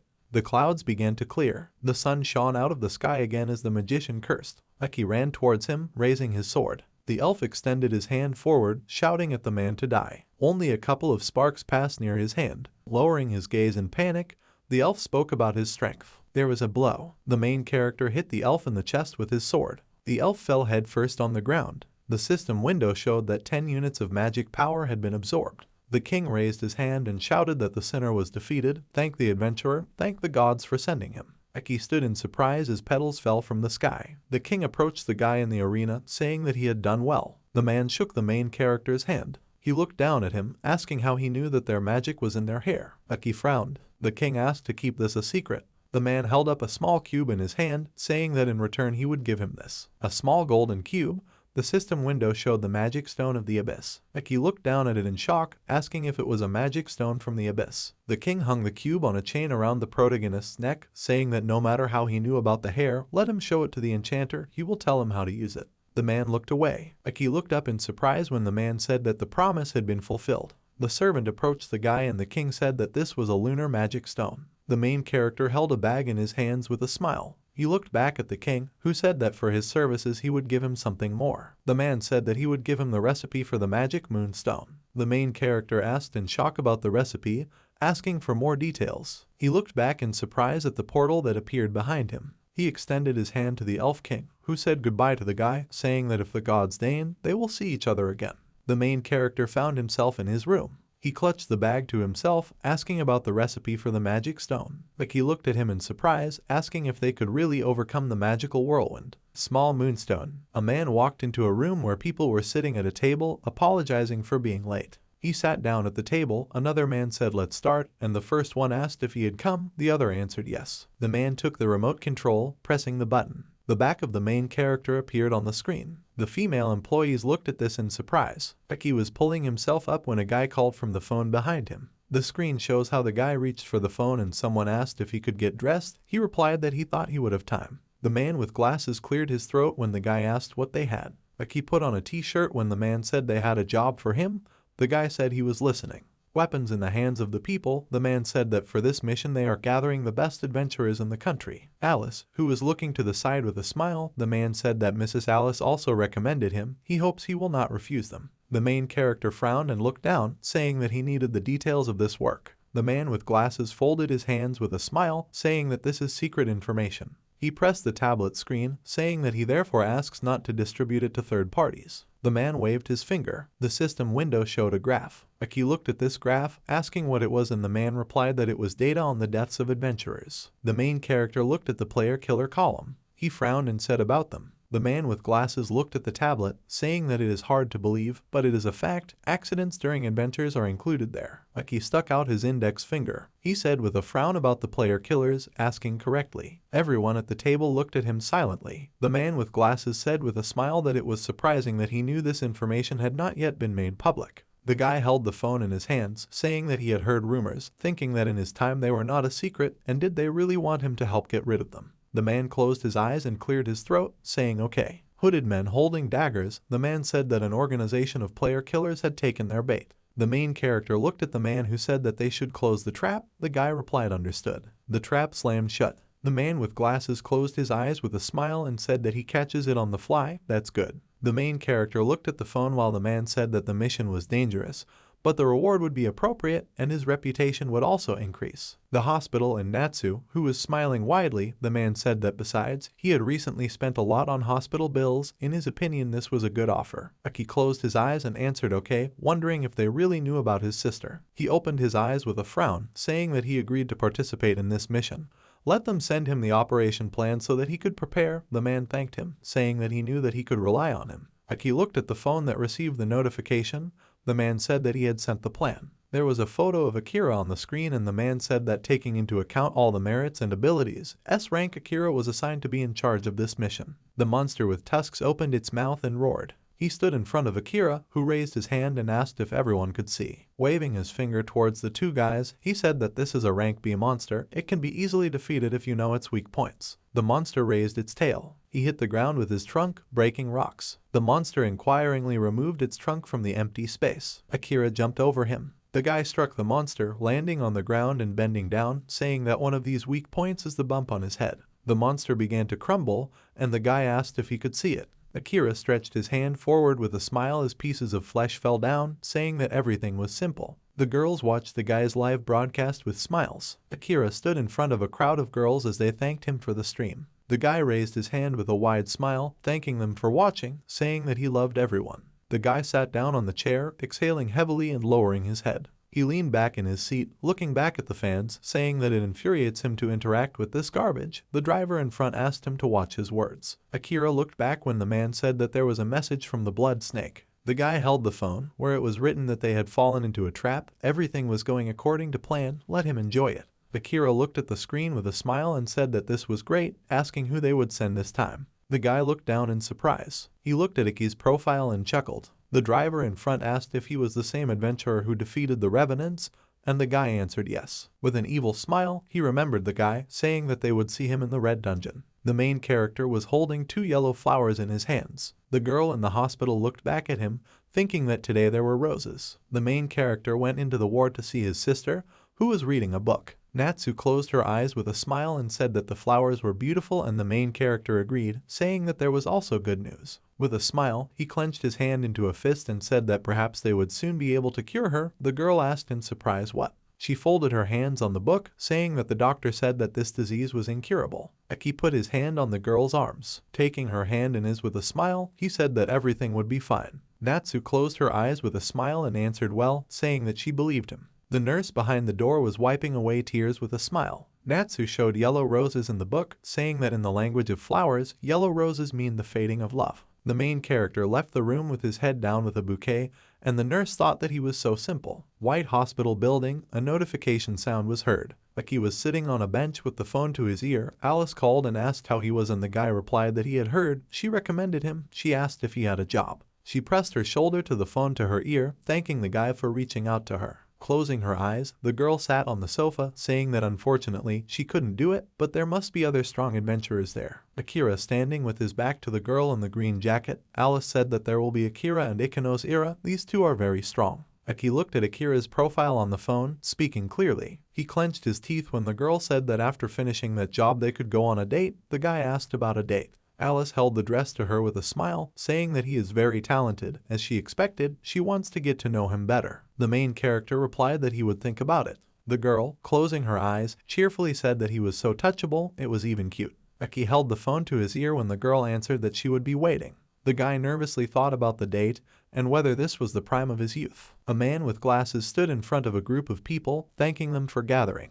He adjusted his glasses, saying that tonight they would put an end to the nightmare of all adventurers, player killers. Aki frowned at the man, who said that it would be hard, but they could do it. The man looked at the man who was approaching and said that he had appointed him as the leader of this mission. Akira put his hand to his chest and introduced himself. The system window showed, Adventurer S rank, Akira, class, assassin. The guy clenched his hand into a fist, asking him to rely on him. He extended his hand with a wide smile, saying that together they would definitely emerge victorious. Aki clapped while looking at him. Someone approached him from behind, asking if he was Aki. The guy turned around and asked who was asking, and the girl said that he should have heard about her from Mistress Alice. The girl with black hair tilted her head and said that she was Ikeno's Ira, the first student of Mistress Alice. The system window showed, a rank adventurer, Ikeno's Ira, class, archer. The girl frowned at the guy, saying that it seemed like the lady valued him very much. She looked at him gloomily, saying that she would not lose. A guy in a respirator approached them, asking why the girl was making noise. The guy with gray hair put his hand to his chest, nodded. The system window showed, a rank adventurer, Shiraka Deki, class, alchemist. Ira said that this is their comrade.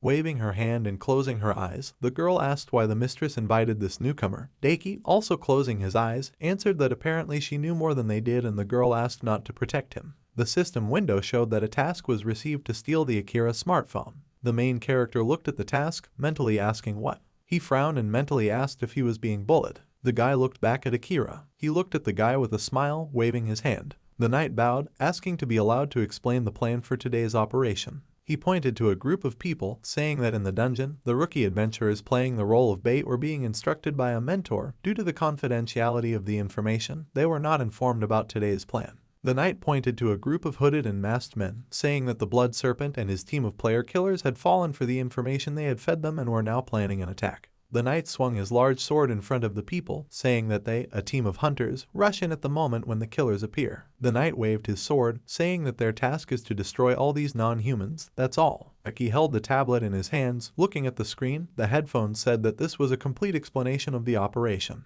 The guy was flying on a plane. In the video he watched, everyone was wished good luck. A white plane was flying across the sky. Aki looked up when someone asked him to calm down. He looked to the other end of the plane, where Akira was telling someone that everything would be fine. He was nearby. The guy smiled, standing in front of other people, and the main character thought that since they took off, he was constantly in the spotlight. At this rate, he would not be able to steal the phone. Behind the guy, Ira peeked out from behind the chair, calling him and frowning, asking if he was really unemployed. Aki closed his eyes and answered yes. The girl put her hands on the back of the chair, saying that he was staring at Akira. Was he really a fan? The guy replied that he could say so. The girl said with a smile that he was a liar. Aki looked at her, asking why she got it. Akira, who was walking on the plane, the girl said that he looked at him differently. He had the look of a hunter. Aki frowned at Ira, who said that he seemed to be waiting for the moment when Akira would show weakness, asking if she was right. She pointed her fingers at her eyes, smiling. The girl pointed 2 fingers at the main character, saying that they were archers, very sharp-sighted. Aki looked at her fingers in surprise, and the girl said whatever he was up to, she would help him. The girl winked, tilted her head and said that Mistress Alice asked for it. The plane landed on the site. Akira waved his hand to the employee, who asked him to be careful and not trip. The sound of a blow was heard. Ira stood excitedly next to the guy, apologizing to them. While Akira was asking the girl if everything was okay, Aki walked behind him. The guy left while Ira joyfully folded his hands in front of Akira and said that she was his big fan.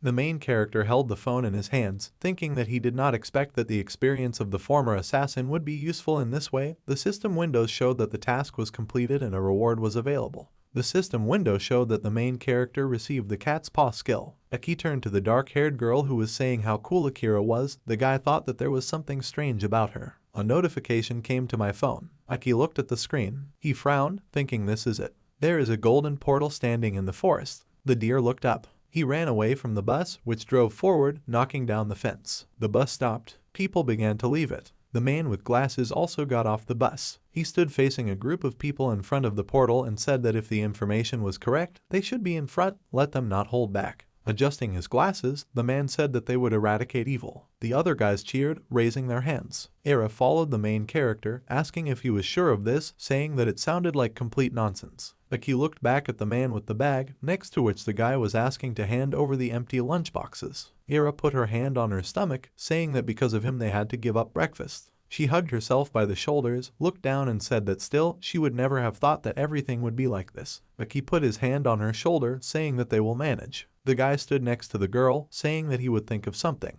Ira looked at him with a frown. She walked forward, waving her hand and told him to find a job. The guy replied that this is his class, he has a job. Akira raised his fist in the air, saying that he would lead them to victory. He stood in a crowd of guys, shouting to everyone to follow him. Aki and Ira looked back at the guy. He raised his hand with a grim smile. Akira pulled his tongue out of his mouth. Ira looked at this with a frown. The main character put his hand on her back, asking her to calm down, saying that she was an experienced fighter. The guy walked into the golden portal. Ira looked after him, thinking that she understood why the mistress liked him so much. The group walked along the red bridge. The system window showed E-rank, an ancient dungeon. One of the people with a flag in his hands pointed somewhere, saying that they were almost at the gate. There was a strong explosion in the forest in the distance, raising a large cloud. A couple of trees fell on the bridge in front of the group. One of the girls hid behind the guy, looking back. A group of people approached them. In front was a blonde man with a bandage over one eye. The group looked at them in shock, asking who they were. The girl magician raised a staff with a purple crystal. She swung her staff, striking the man with magic. The man was pushed back and hit a tree. The other members of the group looked at the approaching people in fear. The blonde licked the dagger with a smile, saying that it was time to have fun. Akira smiled widely and said that he was absolutely right.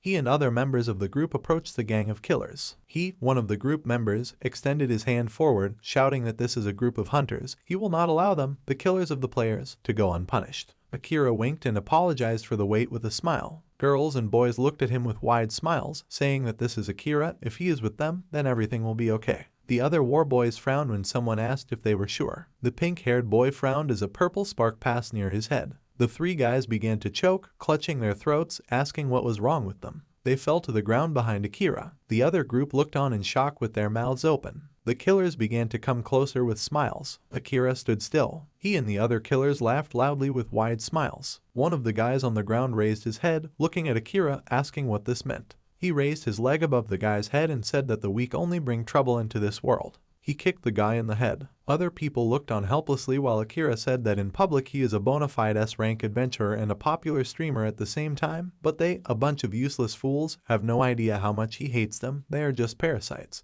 Looking down at the people, Akira said with a smile that the player killer clan created the blood snake. In other words, it was him. The group looked at him in shock. The guy on the ground also looked up in shock. The group of assassins laughed loudly, shouting at them not to resist. They still couldn't defeat Akira. The guy raised his dagger, saying that this is true. He sharply lowered the dagger on the guy under him, shouting that this world does not need weaklings. The blonde closed one eye, frowning. Next to his head, blocking Akira's dagger, Aki stuck his sword into the ground. Akira looked up at the guy with a smile, asking why he wasn't squirming yet. The main character held the phone in his hands, saying that he had no appetite. Akira looked at him in surprise. Akira looked at the main character, thinking that she couldn't believe it, that everything turned out this way. Akira smiled widely. He put his hand to his chin, narrowed his eyes and laughed. The main character was sitting opposite him when Akira said that's it. He said with a smile that the guy stole his phone. Aki calmly looked at the guy who asked if his mother taught him that stealing is not good. Akira rubbed his chin with a smile and said that however,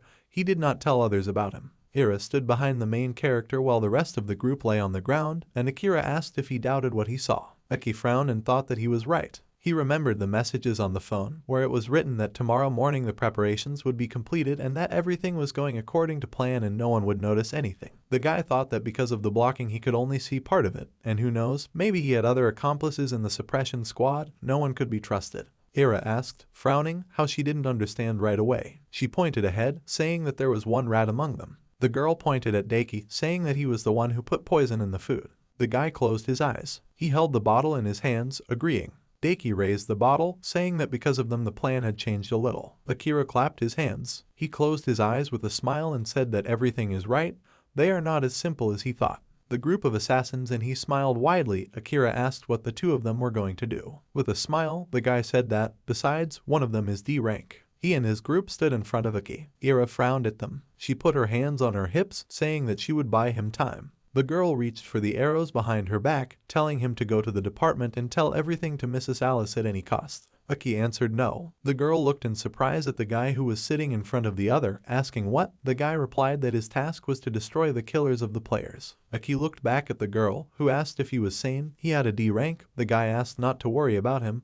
It was better to let her bring help herself. The girl came forward, asking what, saying what the mistress told her. She stood in front of the guy, holding a bow in her hands, saying that she had to look after him. Aki closed his eyes, saying that her devotion was impressive. Akira put his hands to his cheeks with a smile, asking if they were done cooing, while the main character thought that he didn't want the girl to die. Aki turned sharply to the side. He turned to Akira, who was sitting behind him. Akira also turned around, asking when he had time, and the guy thought that it was the assassin's movement skill. He looked at the smiling Akira, thinking that it was a shadow slide. The assassin stood up, leaning on his knees, and said that he had long ago penciled the main character. He stood in front of the people lying on the ground, saying that his plans were to kill all these insects. The group, looking at him, screamed in fear. Akira walked forward to the other guy. He pointed his finger at Aki with a smile, asking if he could stop him. Aki frowned. Akira called out to the group members with a wide smile. They smiled broadly when the guy said it was time for the feast. Aki and Ira began to approach, until Akira, waving his fingers, asked not to disappoint him. He disappeared into the dark fog. Aki looked back at the people who ran towards him. Ira immediately stood in front of the guy. The girl crouched on her knee and fired 3 arrows. They hit people who were running towards them. One of them fell to the ground. Other members of the group ran past him. They held their weapons while Ira pulled more arrows from her quiver. The blonde pointed a dagger at the girl, screaming at her to die. The girl took aim. Aki jumped over her, raising his sword and telling the girl to bend down. He struck with his sword. The cut threw back 4 people, from whose wounds blood gushed out. People fell near others, and Ira looked at the guy in shock. He raised his sword behind his back. He frowned at the girl, asking if she could see, saying that she was calling him names. Ira pointed at him with a frown, asking in shock how he could do it. The bottle fell to the ground. The main character and the girl looked at the bottle between them. Frowning, the girl shouted cautiously. Greenish gas gushed out from the broken bottle. Ira and Aki jumped away from the bottle in different directions. Green gas filled the entire space. The girl looked at the guy's silhouette, thinking that they were separated. Aki stepped forward, saying that her opponent would be him since they were both a rank. He was holding flasks in his hands. The system window showed a rank adventurer. Hakuateki Yote, class, Master of Poisons. The guy said that it would be fair. Ira stood with her back to him. She pulled out 3 arrows, shouting that he was a traitor. The girl pulled 3 arrows onto the bowstring, shouting that she would turn him into a sieve. Yote looked at the arrows in front of him, saying that this world is cruel. Ira frowned and said that he annoys her. Holding the bottles between his fingers, the guy shouted that only strength matters. He threw the bottles forward, and they spun in the air. Ira clenched her teeth and released arrows. The arrows hit the bottles, which exploded in the air. The girl reached for more arrows, telling him to stop preaching his stupid ideas. Yote looked at one of the bottles and hummed. The bottle fell into a puddle of other poisons. The liquid on the ground sparkled. Ira looked down at this in surprise. A white explosion went off next to her. It turned into a huge fiery explosion. Yote stood in the dark fog, laughing. He narrowed his eyes, saying he bet she didn't expect this turn of events. An arrow stuck in his shoulder when the guy said it was easy. Drops of blood gushed out. The guy asked what. Ira raised her finger and asked if he really didn't expect such a turn. She held the bow in her hands, smilingly thanking him for creating a smokescreen. Yote fell to his knees, blood dripping onto the ground. He frowned and touched his shoulder, weakly saying that he had lost. The guy fell to the ground, and Ira turned around and asked if Aki was still alive. The girl looked at the guy, behind whom lay many defeated people. She turned around with a smile and said you can rely on him. Akira appeared behind Aki, who pointed a dagger at him and asked if he had forgotten anyone. The main character looked to the side. Akira struck with his dagger. Aki put his foot on the ground. Drops of blood fell on the floor. The guy held his wounded chest, breathing heavily. Akira, with a wide smile, clenched his teeth, held a dagger in front of him. The system window showed S-Rank Adventurer, Akira, class, Assassin. The guy said that, as usual, he would have to intervene himself. Aki frowned at him, thinking that he was fast, as expected from an assassin. With his current skills, he would not be able to track his movements. Ira looked at the guy's back, shouting for the main character to run. He was clearly on a different level. Akira's body began to dissolve into a dark mist. Aki looked at this in surprise. He smiled. Ira looked at him in surprise and mentally asked what. She looked at the main character, who raised his sword, and wondered if he was grinning. Akira, surrounded by dark fog. Aki's eyes lit up. He threw his sword and it spun in the air, flying forward. The sword stuck into the ground. Akira lowered his gaze in surprise. The sword was stuck into the head of his shadow. Akira looked at this with a shocked frown. Aki pointed forward with a smile, apologizing and saying that he had bad luck with his opponent. A sword stuck into Akira's shadow. The guy raised his leg above him. He stepped on the sword as he walked forward and said that it was no accident, asking how he knew about the weakness of shadow sliding. Aki frowned and remembered his past life, saying that he knows a little about assassins. Akira held the dagger behind his back, standing opposite the guy, and said that he was full of surprises. He brought the dagger to his finger with a smile, saying that then he knows what it is. Akira made a cut on his finger. A drop of blood fell down. She fell to the ground near the guy's feet.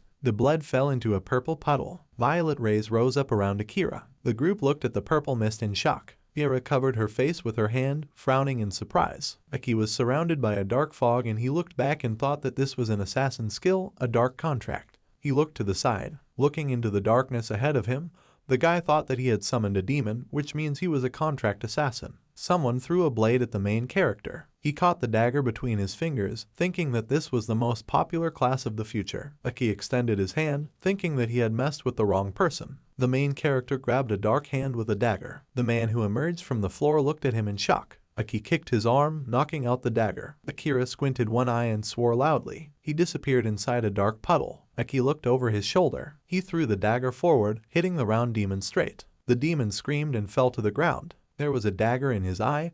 The system window showed a summoned demon Shadow Herald. The dark fog around began to dissipate. The monster disappeared and the dagger fell to the ground. A group of people and Ira looked at this. The girl said in surprise that he succeeded. Akira reached out his hand to the dagger on the ground. He took it in his hand with a smile, saying that it looked like his knowledge was not limited to a few. The main character looked at him, answering as he said. Akira walked forward, saying that this would not help him. He approached the guy, raising his dagger to strike. The main character blocked the blow of the dagger with his hand. Akira raised his leg. He kicked Ake. He flew back from the force of the blow, crashing into a fence. The guy lowered his head as Akira said that no matter how hard he tried, he couldn't defeat him, an S-rank adventurer. Ira walked forward, cursing. She drew the bowstring, taking aim. Standing in front of the main character, the girl shouted to him to run. Akira looked at her with a smile. He suddenly frowned, his face becoming gloomy. He watched as the main character stood up with a smile, asking what was funny. Aki looked at him with a smile, saying that he was just thinking how weak the assassin class is, so much pathos, and such little damage.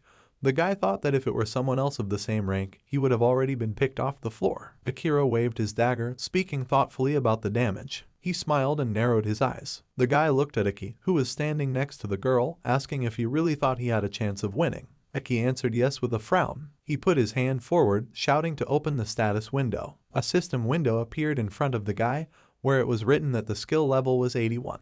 The guy looked at the value 81. Ira looked at it in surprise, asking what kind of status it was. Aki raised his hand to the system window, saying that the conditions are met, unlock the hidden class. Ira asked the hidden one with a frown. Akira, looking down, loudly asked what. An open lock icon appears on the system window. The main character looked at the system window with the image of a hammer and an axe and the inscription unlocked. Aki extended his hand, shouting class change. A bright blue light appeared around him. He remembered how he chose the sword class, thinking that everything was for the sake of this moment. Clothes fluttered behind Aki's back. The system window showed the secret master class. The main character straightened his jacket. He looked to the side with a frown. The system window showed that the class was activated. Aki looked down, one of his eyes glowing blue. Akira covered his face from the bright blue light, asking what was going on. Next to the guy, Ira asked with a frown whether an unemployed person could really develop into another class. Aki, closing his eyes, answered that that's not the case. He looked at the girl, saying that simply with the unemployed class it is easiest to increase the skill level,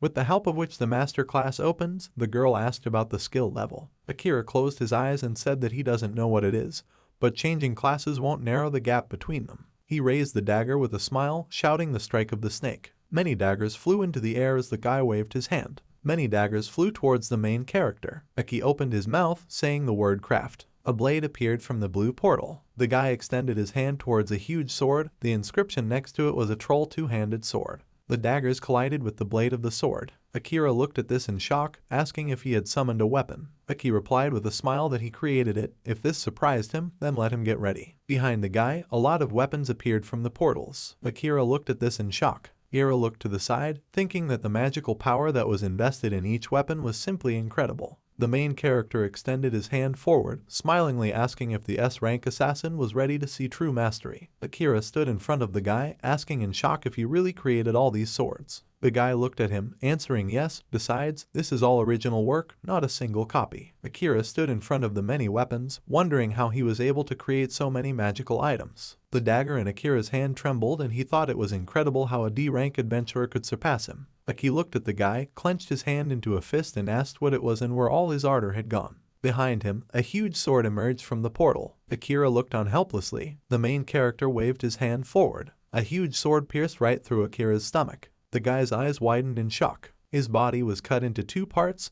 The upper one fell to the ground. It turned gray, cracking. Akira disintegrated, leaving behind only dust, and Aki raised his hand and thought that it was a clone, quite predictably. Ira aside, looking at the guy, asked what kind of power this was. She stood on the ground while under her feet was the shadow of Akira, who thought that he barely managed to escape. The guy frowned and thought that he was dangerous, too dangerous. Aki raised his hand to the ground. He raised his hand, under which a fiery sword was flying.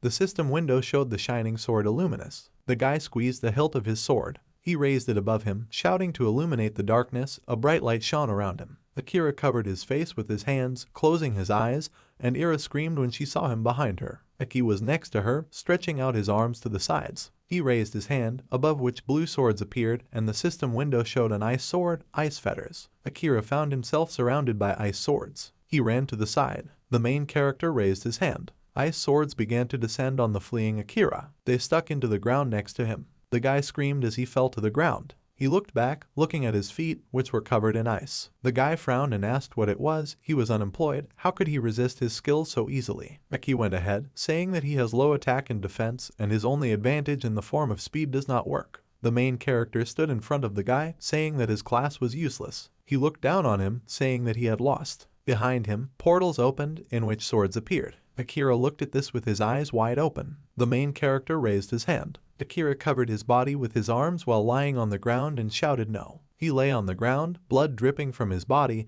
into which many swords were stuck. The other members of the assassination team looked on in shock. A white fog flew around Akira. Aki looked around at the other members of the group, surrounded by swords, and asked if there were anyone else interested. The man dropped the knife from his hands. The weapon fell to the ground. The group of killers knelt with their hands raised. Aki sighed. He walked back to his group, the people in which were smiling happily. Ira brought the bottle to one of the guys, saying that this is an antidote.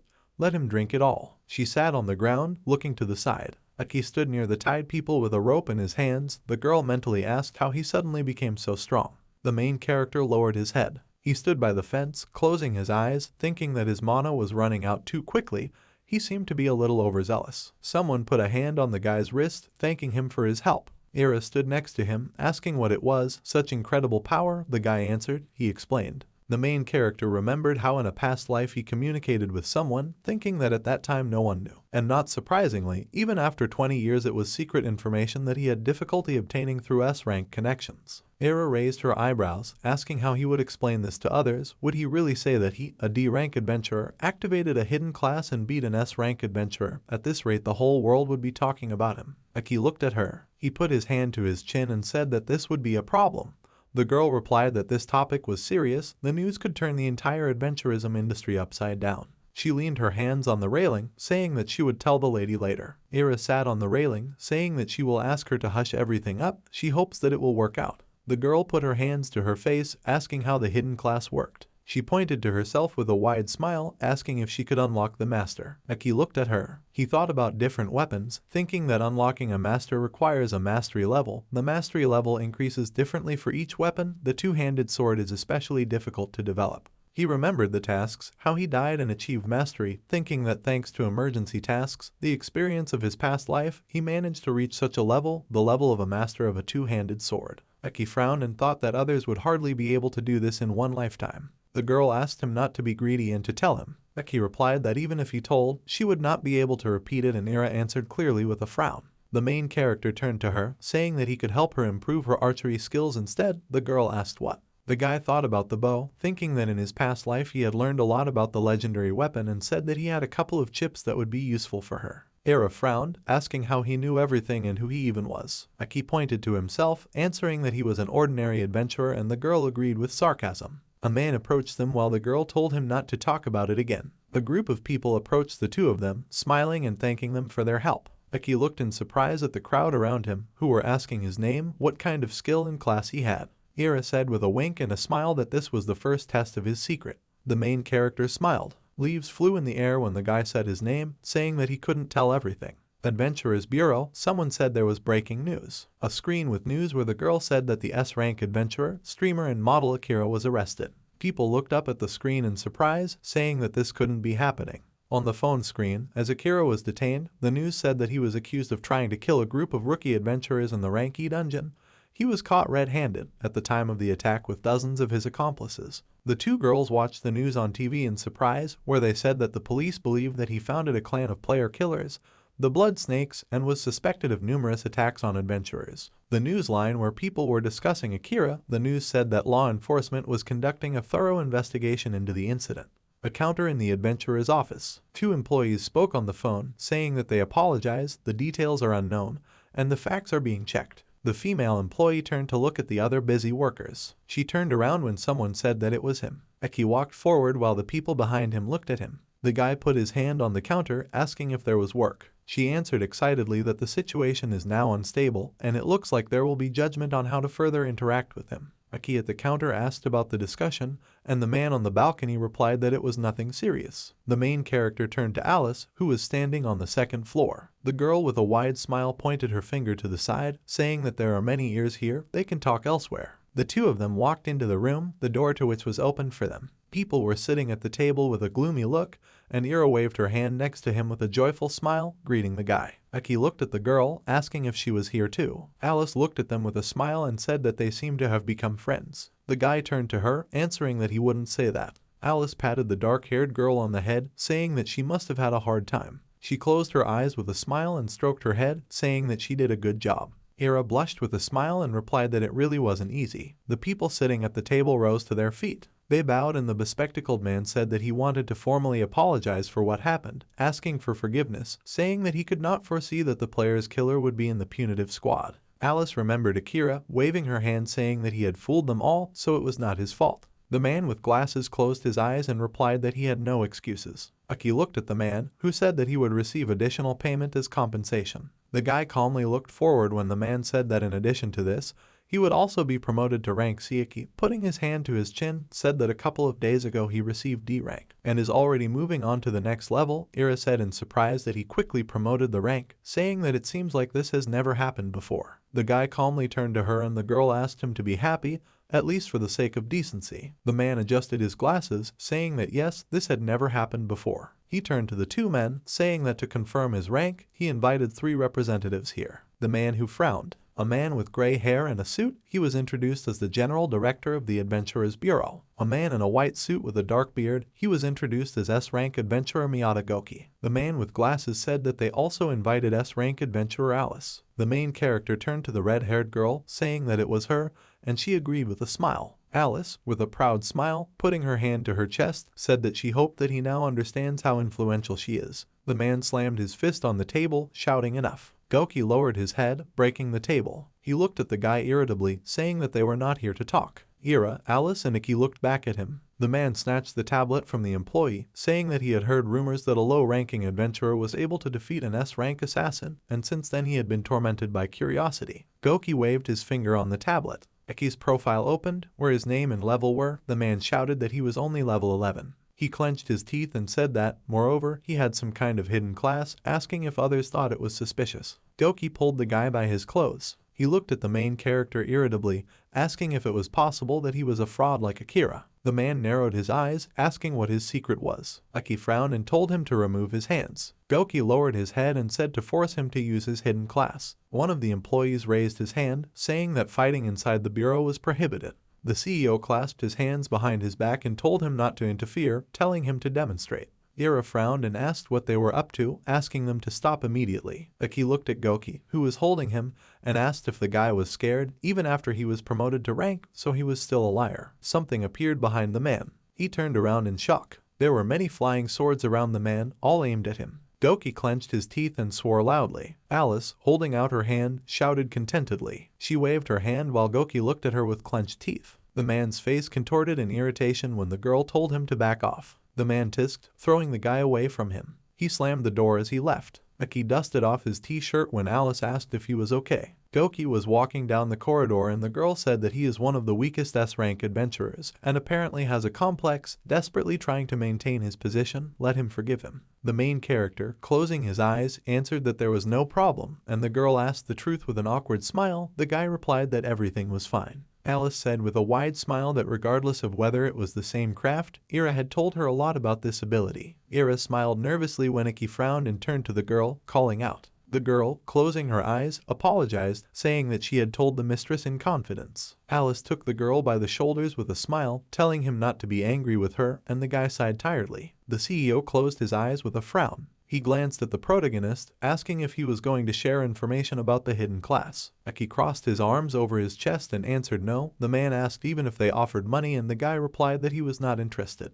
He remembered how Goki held him, thinking that for many adventurers this would only be a hindrance. Some like Goki would suffer greatly if there were more like him. Besides, this information would be useless to most. The man closed his eyes, frowning and replying with pity. Alice, waving her hand, asked if that was all. The man closed his eyes and walked away from them, saying that they were finished, they were all free. The two employees bowed as the man thanked them for their time. Alice patted the guy on the shoulder with a smile, saying that she also had something to do with him. She wanted him to meet someone. The main character looked at her questioningly when the girl said that he would be surprised. She, Aki and Ira walked down the escalator and the red-haired girl said that she was looking forward to meeting. The main character lowered his gaze in surprise. He looked at the blonde girl, who turned around and the guy asked if it was her. Hotel building, someone said welcome. People in the restaurant turned around in surprise when the employee asked if he had reserved a table for 2 people. Ami and Aki were sitting at the table.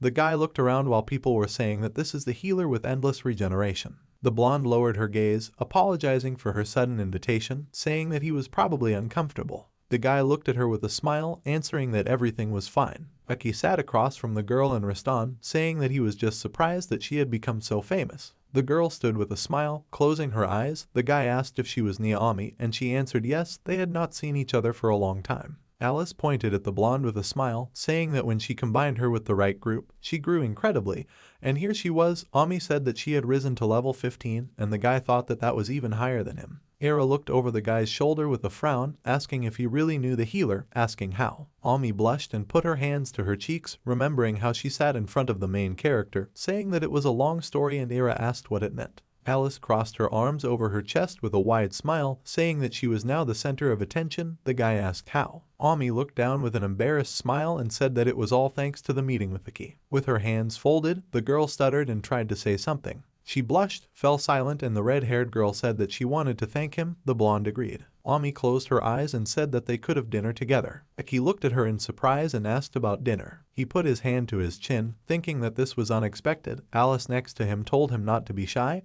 This is delicious food and a beautiful girl. She is really grateful to him. The main character put his hand to his chin and pursed his lips. He looked at the blonde, agreeing, and she exclaimed joyfully. Alice pointed forward with a smile, holding the phone in her other hand, saying that it was decided. Let him leave the rest to her. She had already organized everything. The guy had already asked. Ami pointed to the menu with a smile as she said her order. The main character looked at her with a smile, saying that she had changed, had become much brighter. Ami sheepishly replied that it was all thanks to him.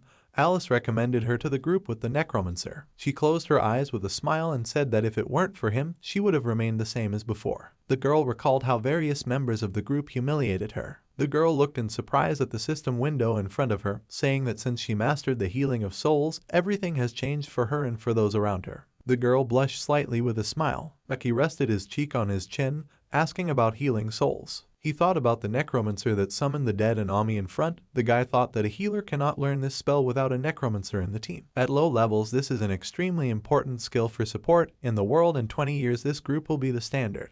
The knight looked in surprise at the healing magic that shone around him.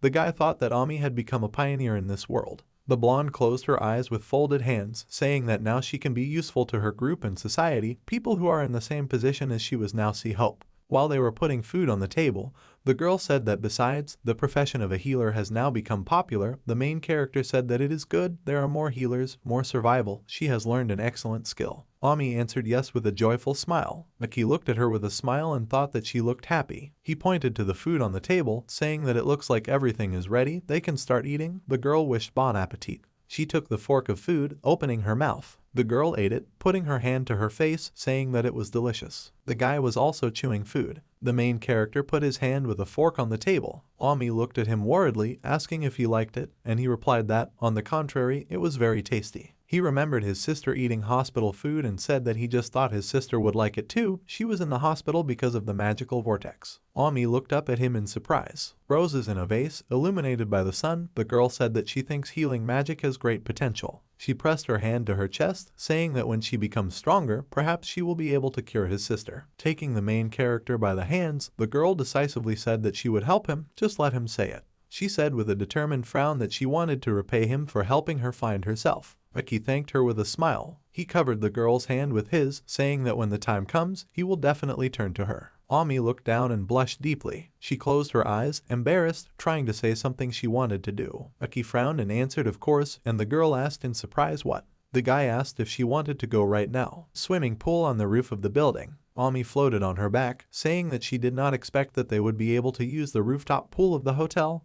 The main character, who was swimming in an inflatable ring, answered with a smile that Alice has great opportunities. Sometimes you really need to rest. The girl confusedly thought that she meant something else. She pouted her lips. Closing her eyes, the girl asked if the main character had someone he loved. Eki remembered himself with his beloved and crying Natsu, asking about his loved one, answering that no, he didn't need to. Ami clenched her hand into a fist, shouting great, and the guy asked what. She pressed her hands to her cheeks and sheepishly answered nothing. The girl nervously picked up the ball, holding it up and saying that since they were in the pool, they should have fun. She threw the ball towards the guy, shouting at him to catch it. Aki leaned down, hitting the ball with his hand. He fell from an inflatable ring straight into the water. The girl closed her eyes and laughed. Aki, underwater, extended his hand to the girl's feet. He grabbed her leg sharply. Ami screamed as she was pulled under the water. She and Aki surfaced, gasping for air. The girl wiped her face, laughing. She looked up in surprise at the guy who stood in front of her. Drops of water ran down the guy's face as he asked the girl if she wanted to see something. She blushed in surprise and asked what. Eki dived sharply into the water, saying that among the adventurers he was called Tuna, asking her to watch him swim. The guy swam in a circle while another person nearby looked at it, thinking it was a pitiful sight. Ami, blushing deeply, put her hands to her cheeks, saying that this was impressive. Swimming pool on the roof of a building, a guy came up and thought they were an odd couple. A monster was seen roaring in the forest. Ira yawned and closed her eyes. She, Ami, and Iki were sitting on the sofa. The system window showed 6:30, Adventurers Bureau, Lobby, Meeting Room. Alice, clapping her hands with a smile, said that a new team had been formed, congratulating them. She looked at the three, saying that now the three of them had to clear out the B-rank dungeon, the Cursed Tomb. The girl raised her finger and said with a smile that if they succeed, she will invite them to her clan. The two girls looked at the redhead in surprise when she said that this was the S-rank Carnelian Fury clan. Alice frowned and said that it was not so easy to get to them, asking what they would say. Aki answered of course, and Ami clenched her hand into a fist and said that they could handle it.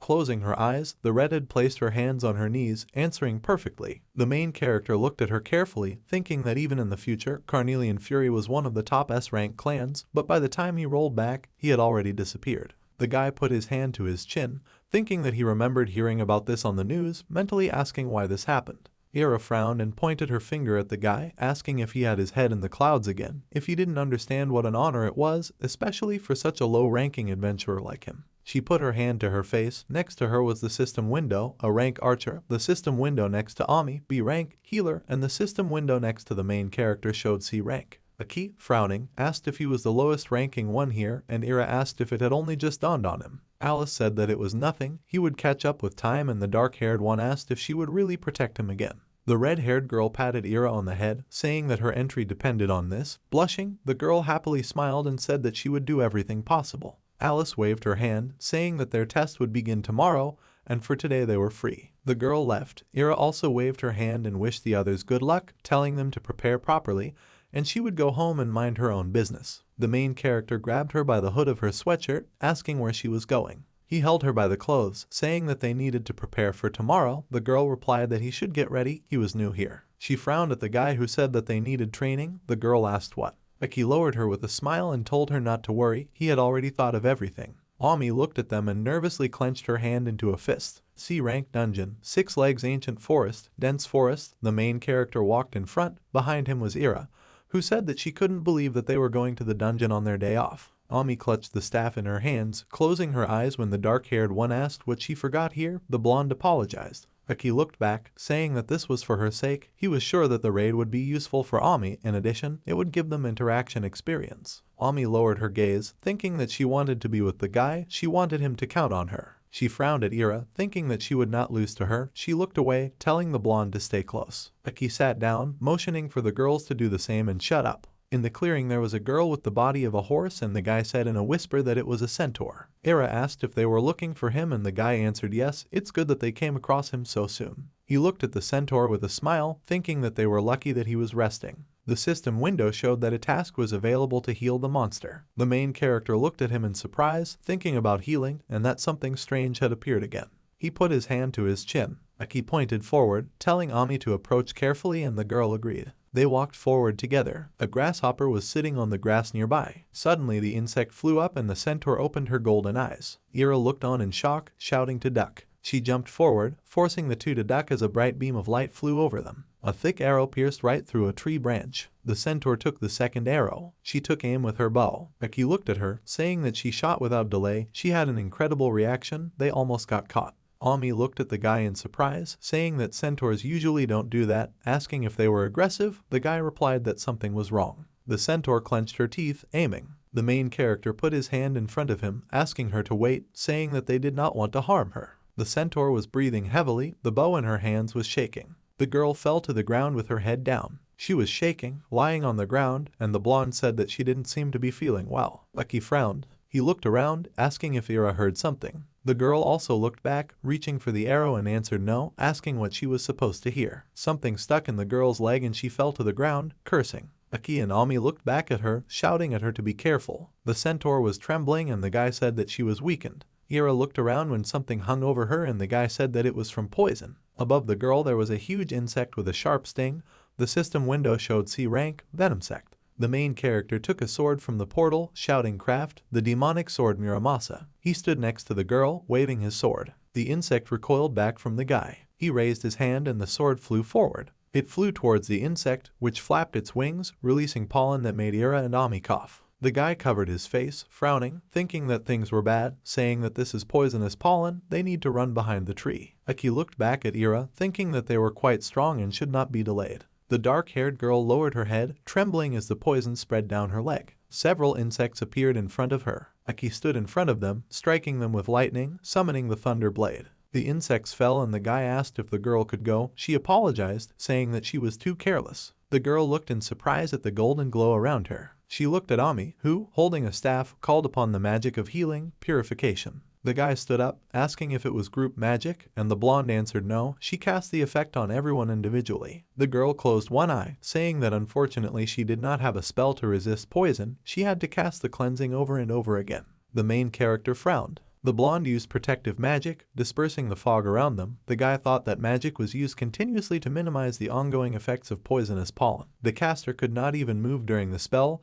They needed to come up with something before the mana ran out. Aki looked back at Ira, asking if she could shoot down the insect. A huge insect in the sky with large wings. The guy said that this is the queen. She poisons her victims with pollen, after which she sends her subordinates, who in turn roll the person into a meatball and take it to the nest. The girl shouted that this is disgusting.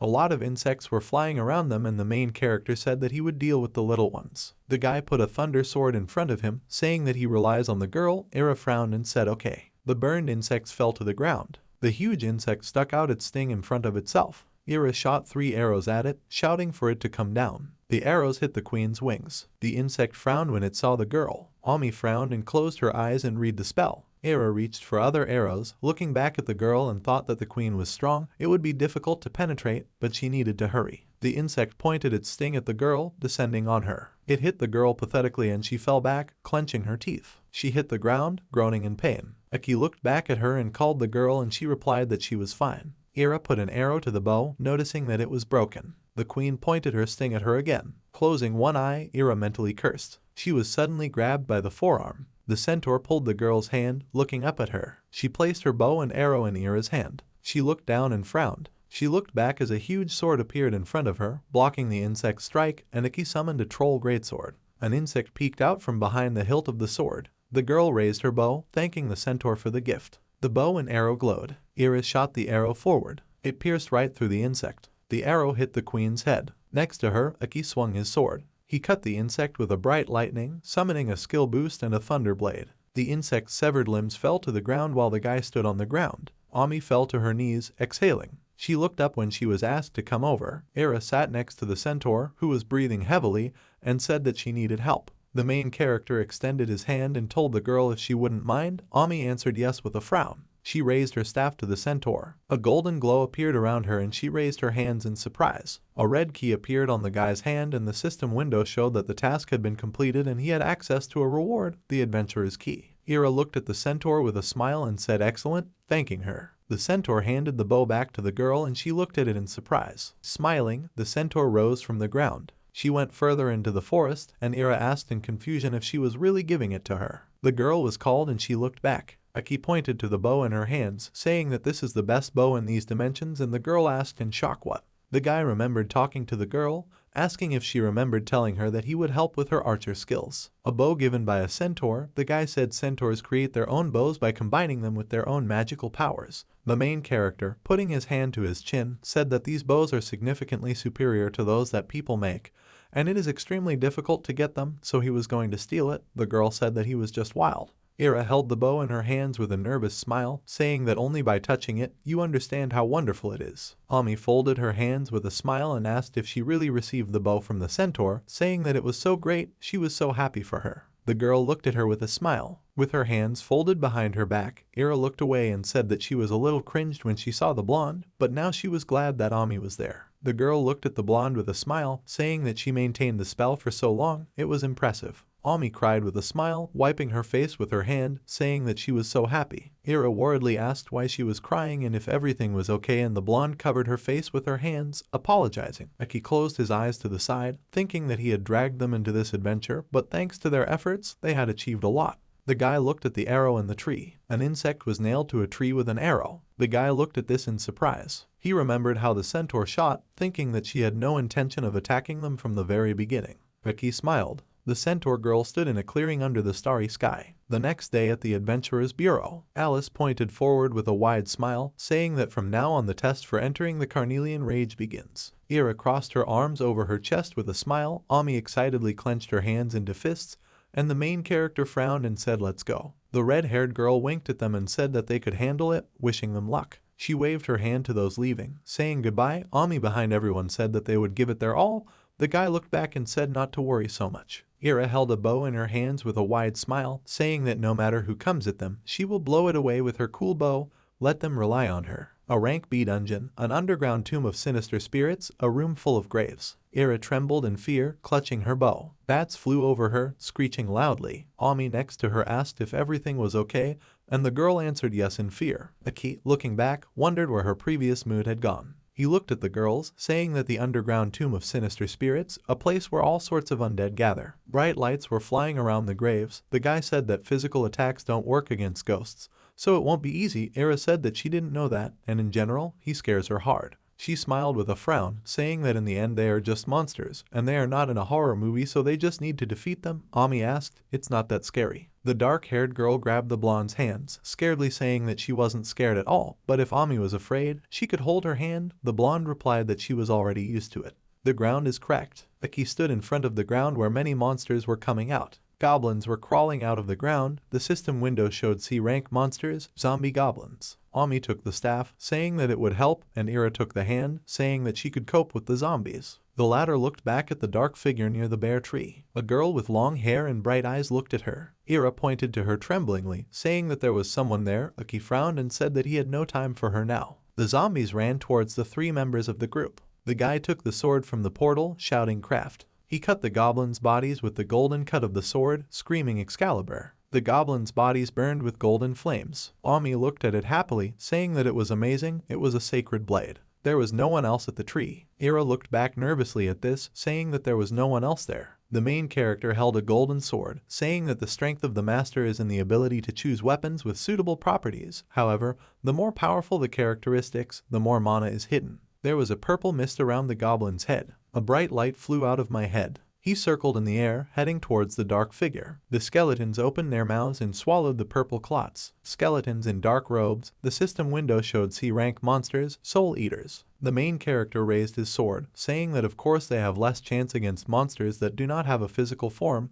Ira behind him said that it cannot be. She also uses a physical attack. They are finished. Ami raised her staff while the dark-haired one asked Iki to do something, and he replied that he was powerless here. The blonde raised her staff, causing a bright green light to shine. The skeletons covered their faces with their hands. The girl flew above the ground. Skeletons crumbling into dust swirled in the air. Blue lights flew into the staff. Iki looked at his hands in surprise as Ami swung her staff towards him using her soul healing skill. A couple of scraps of clothing fell to the ground. Ira looked down in surprise and said that it was incredible, a healer who kills monsters. The blonde said with a smile that soul healing uses the souls of the dead as a catalyst and turns them into a powerful healing spell. The excess healing is converted to increase the target's mana. Ami closed her eyes with a wide smile and said that she learned this skill thanks to Iki. Ira put her hand to her chin, saying that that's why they call her a pioneer. She's very cool. Iki looked at them with a smile, thinking that the amount of healing and mana gain exceeded all expectations. Ami is developing faster than he thought.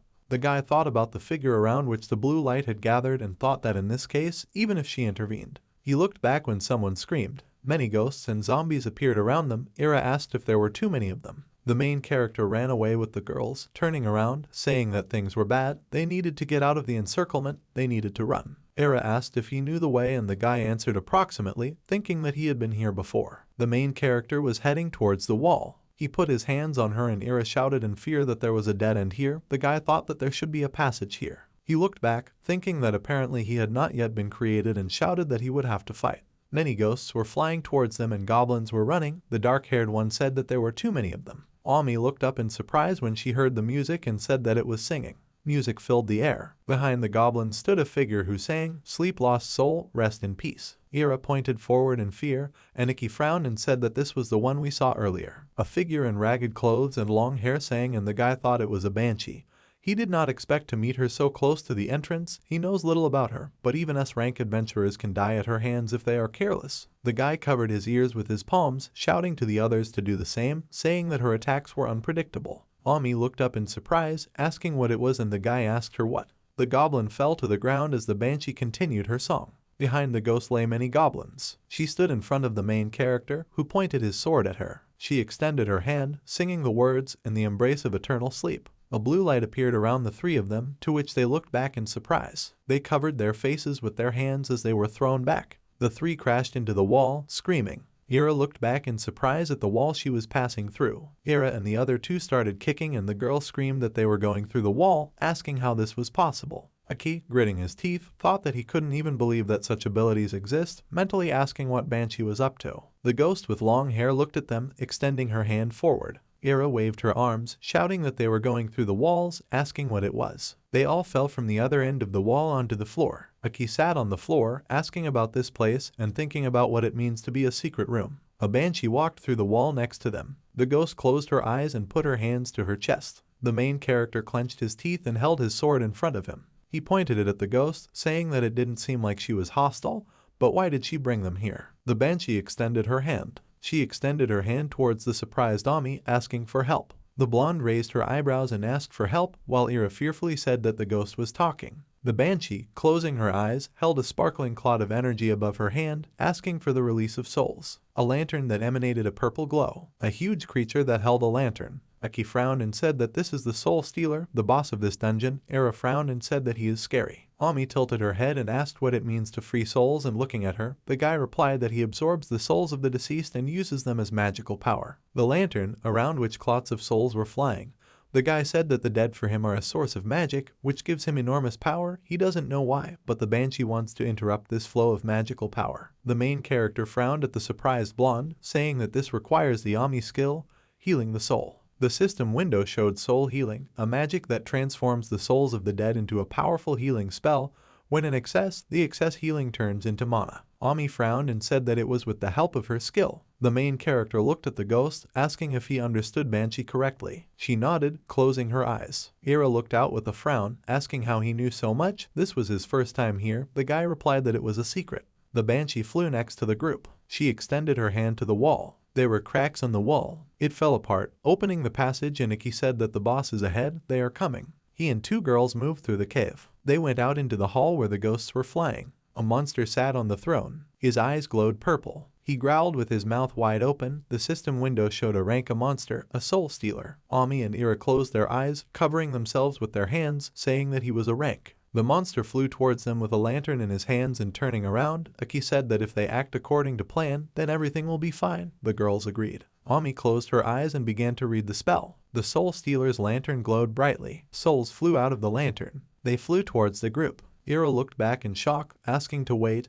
and the main character thought that he had a pretty big attack. The spirits fought against the blue shield that surrounded the group. The guy thought that at this rate they would not last long. The banshee raised her hand and summoned the curtain of souls. Aki looked at her in surprise, and Ira asked if she was really helping them. The ghost looked back at them. The soul stealer raised the lantern in his hand. The soul began to be extracted from the banshee's chest. The kidnapper raised the lantern, towards which the souls flew. He waved at them, and Aki said that the lantern is the source of his magic. If they do not destroy it, the attacks will be endless. The ghost lowered her head, shining with a bright light. The main character looked back at her. Ami frowned and held the staff in front of her, saying that the spell was completed, they could destroy it. She raised her staff high, summoning soul healing magic. The souls from the kidnapper's lantern began to fly out. The blonde waved her staff towards Aki and Ira. The latter said in surprise that this was incredible. The dark-haired woman took aim with her bow with a smile, saying that now they definitely won't lose. The arrow, surrounded by fire, flew forward. The girl shouted, "Fire arrow." She shot an arrow towards the demon thief. He put a lantern in front of his face. The kidnapper raised it, blocking the arrow's strike, summoning a veil of souls. The arrow hit the shield, creating cracks in it.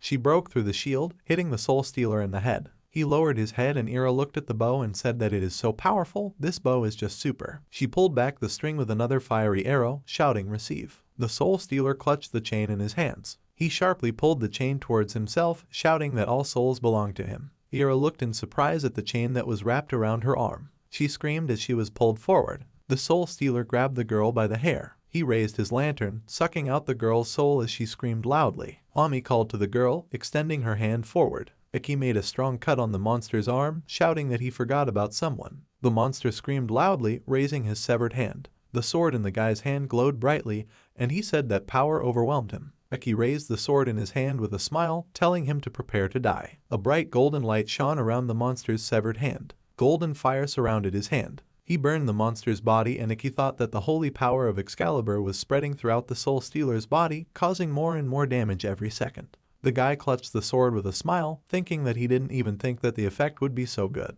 The guy ran forward towards the monster, thinking that he would finish what he started. The soul stealer lowered his gaze. A chain wrapped around him, the golden fire dissipating. Iki looked at this in surprise. Souls flew around the monster's hand, which began to recover. His hand grew back, glowing with a bright light. Iki stood in front of the monster, thinking that his arm had recovered. A bright purple beam was flying towards him. They hit the guy, exploding in the air. The soul stealer raised his hands as many souls flew away from him. Ira and Ami stood in front of the explosion.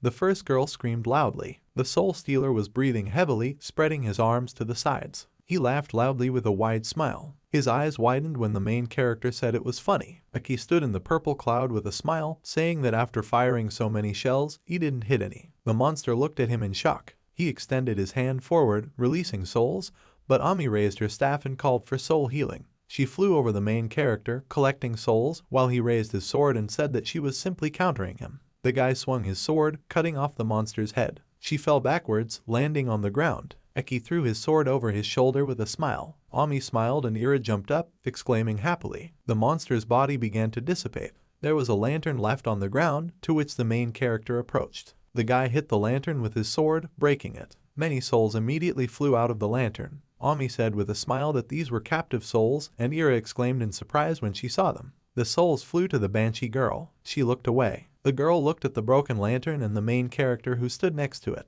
A white figure sat between the fragments of the lantern. The banshee flew towards her with a wide smile, spreading her arms to the sides. She hugged the white figure with tears in her eyes. Eki looked down at her in surprise. The banshee held the slowly dissolving figure in her arms. She pressed her hands to her chest, saying thank you with a smile. The banshee began to dissolve as the group looked at her in surprise. She disappeared. Ira threw her hands behind her head, asking what kind of monster she was, and the blonde replied that she didn't know. Ami giggled, covering her face. She remembered the banshee hugging the figure, saying that it was the first time a monster had thanked her. Aki looked back with a smile, answering indeed. He asked if they would go eat. The next day, the Adventurers Bureau, Ami and Ira stood in front of Alice, who congratulated them on completing the dungeon, saying welcome. She stuck out her index finger with a smile, saying that they were now officially accepted into the Carnelian Fury. Ira raised her hands in joy, exclaiming, and the blonde said with a smile that she was so glad. A crowd of people watched them while the redhead looked around, asking if Iki hadn't come, saying that they would wait for him and go celebrate.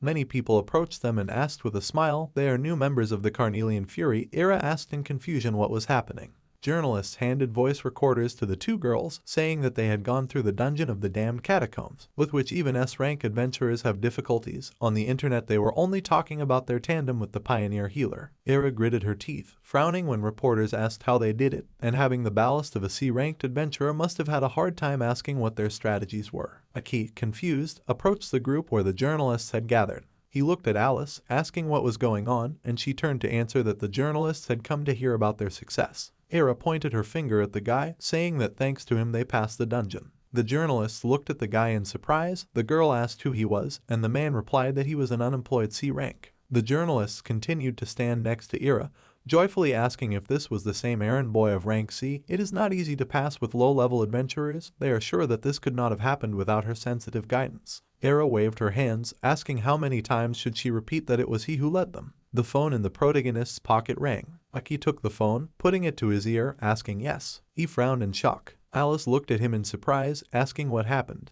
The phone fell to the floor. The main character ran to the exit while his name was being called. The redhead looked at the phone on the ground. Aki ran while people turned to look at him. He gritted his teeth as he thought about Natsu. The guy ran towards the White Hospital building. Natsu was connected to a machine with a breathing mask on her face. Someone was talking about checking her vital signs. Her blood pressure and pulse had dropped 30% below normal. She needed to continue administering the drug. The doctors stood by the girl, saying that she needed help. Aki ran to the office where the doctors were entering, calling his sister. The doctors stopped the guy, telling him to wait outside, and he asked to let him through. The door slammed shut. Aki extended his hand to her while the doctor said that he should not interfere. Let him understand. The guy fell on the bench. He covered his face with his hands, cursing loudly, wondering if the symptoms had progressed to that extent.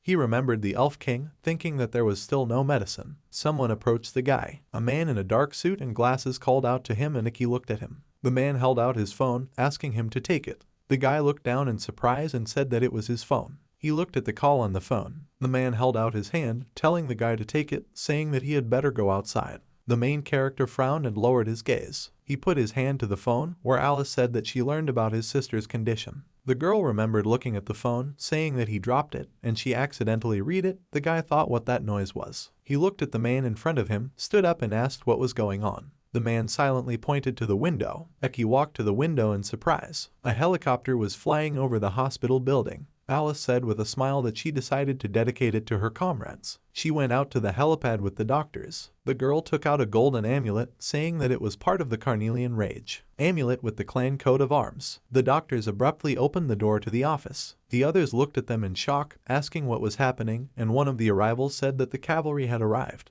The doctor wearing shackles said in shock that this is so unexpected. Are they really a magical medical organization? 4 doctors arrived. One of the guys said that since magic appeared in the world, this medical organization has been gaining strength. With their technologies, they have shed light on diseases that were caused by magic, which previously could not be treated. They have saved many lives. The guy with glasses clenched his teeth and turned around to look at him, saying that these are the best specialists who study magical diseases. Natsu was lying on the bed, and one of the doctors asked to please help them. 4 doctors stood by the girl's bed. One of them said that her diagnosis was a magical whirlwind of the 3rd degree of severity. The 3 hospital doctors looked around in surprise when one of the arrivals asked if they would resort to surgery to prevent magic. 3 employees walked down the corridor, asking where they came from. Alice sat next to the main character with a smile, asking him to trust them and not worry, saying that everything would be fine. Aki silently pursed his lips and lowered his gaze. They were sitting in the hospital corridor. The doctor went out into the corridor. The guy stood in front of them, asking how his sister was, and one of the doctors replied that her condition had stabilized, she was on the mend, but the disease was rapidly progressing, and it was unknown when the next attack would occur. Aki looked at him helplessly, answering clearly. The doctor pointed to Alice, saying that she called them, she should be thanked. The redhead, putting her hand to her chest, told him not to bother, she was happy to help.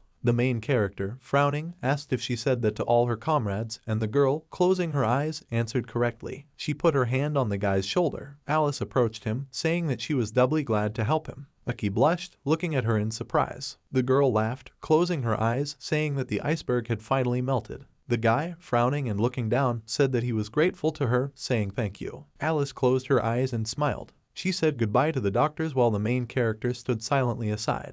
He approached the girl, asking if he could ask her for something. He clenched his hands into fists, saying that this was for Natsu's sake, he would not remain in debt. The girl looked at him in surprise. She put her hand to her chest with a smile and said that she was honored that he turned to her for help. Aki thought with a frown that Alice had proven that she could be trusted. Her sincerity and determination were real. He might have to reveal part of the secret, but he trusted her. The guy opened his mouth, saying that he knew a way to treat a magical vortex. The girl looked in surprise at the guy, who said that this requires the power of the alchemist class, asking if she had connections among such people. Alice, putting her hand to her chin, said that she had not heard of such a class. The guy frowned and thought that apparently in this era such a class does not yet exist. He thought about the various clues, thinking that there was no other choice but to go to the elf world again. The girl asked if this class is the key to solving the problem. Aki raised his hand and answered yes, saying that moonstone is the only material that can be turned into a cure for the magic vortex. Brightly shining purple crystal. Alice, putting her hand to her chin, said that she had heard about this stone, but did not know that it could be used like that.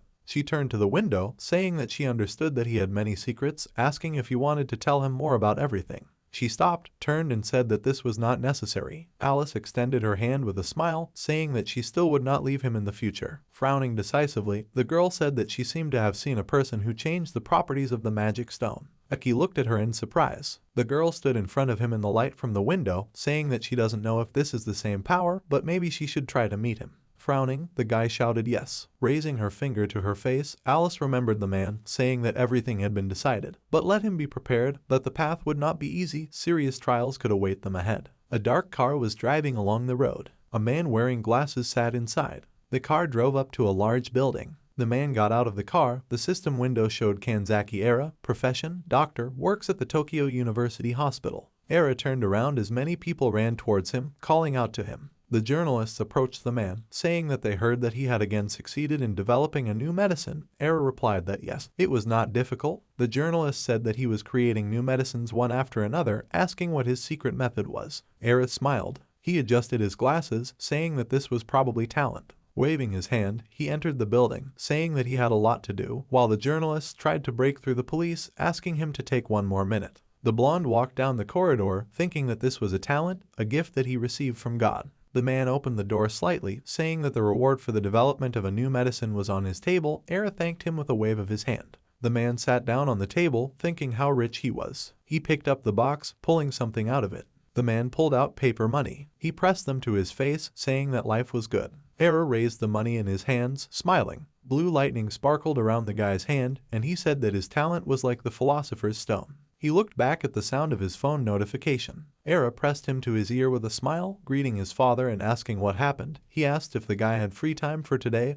There was a person who wanted to meet him. Era, looking down, said that this was unexpected, asking who it was, and his father replied that he did not know, but the man was quite influential. The blonde leaned back in his chair with a frown, asking how this should interest him.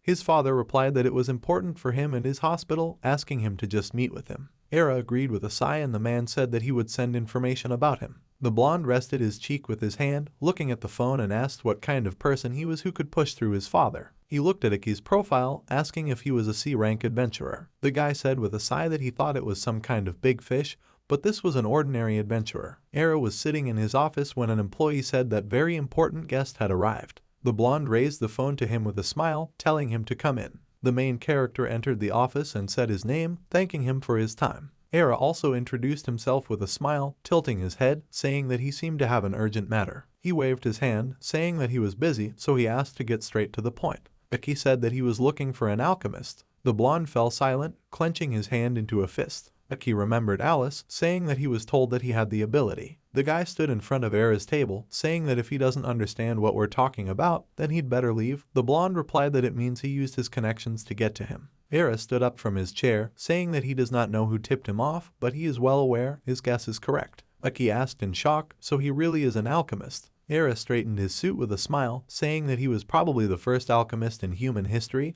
The system window showed profession, former doctor, a rank adventurer, class, alchemist. The main character thought with a smile that he had finally found him. The blonde walked around the table asking what he wanted him to do, and Aki extended his hand and said that he wanted him to create a cure. Squinting his eyes with a smile, Era agreed, asking how much he was willing to pay. Aki looked at him in surprise. The blonde leaned on the table, saying that his talent was worth money, asking if he really didn't know what authority he had in the field of pharmacology. The main character frowned and replied that he did not know. Era, clenching his teeth in anger, asked what, and Aki replied that he heard that he was a doctor. The guy extended his hand, saying that he doesn't have a large amount of money now. In return, he can provide him with information.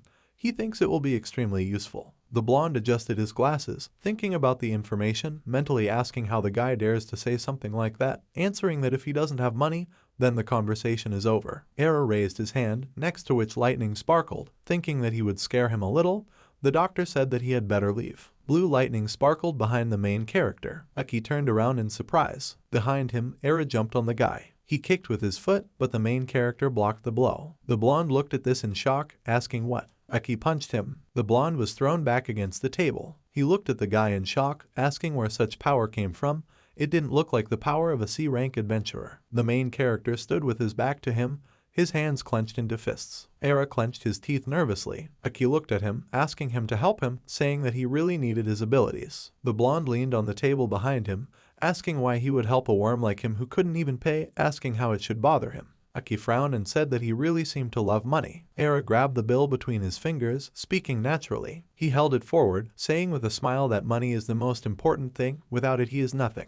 The main character chuckled. He pointed a finger at the blonde. The guy said with a smile that in this case, let him help him develop a medicine, and he will make sure that he earns many times more than he has now. Era stood in front of him in surprise, asking many times more, and the guy answered yes. Aki put his finger to his head, saying that he had the power to see the future, thinking that although this was not true at all, he could only talk about what was in his future. The guy crossed his arms over his chest, saying that if he helps him, he will make him even richer. Era clenched his teeth and told him not to take him for a fool. The main character remembered Alice, thinking that very few people would believe in such a thing, only she. He took out his phone, thinking that he couldn't retreat now. Era watched as the guy did something on the phone, asking what he was going to do. The main character replied that he wanted to dispel his doubts, demonstrate his abilities. Tilting his head, the blonde asked with a smile if he could really predict the weather. The main character frowned and showed a photo of a man on his phone, saying that he would soon get into a car accident and would be detained for fleeing the scene. Photo of a man. The guy said that during the escape he would run over the victim again with his car and receive a severe punishment.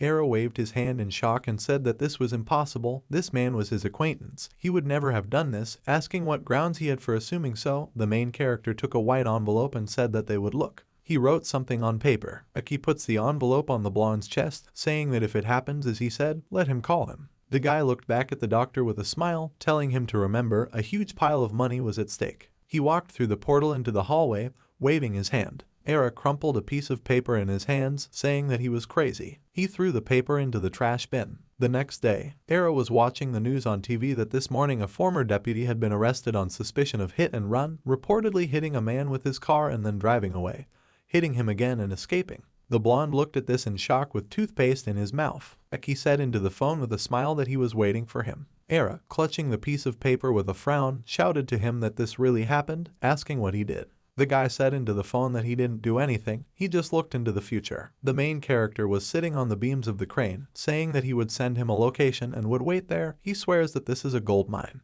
A black car drove up to the construction site. Era looked up in surprise. He stood in front of a huge landfill. The system window showed the place for recycling waste from the dungeons. The blonde turned around when a man approached him and said that he had arrived. Era, looking back at the main character, shouted displeasedly, "Where is his promised gold mine? This is a garbage dump. This is where they throw out the waste that comes out of the dungeons." Aki, calmly looking at him, said that sometimes adventurers bring them with them, and sometimes they themselves erupt from the gates. These are special materials that modern technologies cannot process. A large fenced-in landfill. The guy said that's why they just dump them here, not knowing what to do with them. He showed 3 fingers to the blonde. Frowning, the guy thought about the purple liquid, saying that in 3 years there will be a method that can turn this waste into biofuel. The guy showed 1 finger, saying that with his abilities, it would only take 1 year. He spread his arms to the sides, saying that then he would be able to monopolize this business. Era smiled broadly, saying that everything is clear, but he cannot be fooled. He stood in front of the guy, asking if he wanted a share. Pointing forward, the blonde asked if he really thought he was a complete fool and wanted to trick him. Debris exploded in the distance. The main character looked at this in surprise. Rubbish began to accumulate into the golem behind Era as he used the decomposition synthesis skill, shouting that Iki had decided to humiliate him. The golem lowered its fist on the guy while the blonde shouted that he would not forgive this. Iki jumped away from the blow. He rolled on the ground, thinking that he really was an alchemist. The guy extended his hand forward, saying craft. In his hand, a sword appeared from the portal, the enchanted sword Azov. Iki swung his sword, cutting the golem.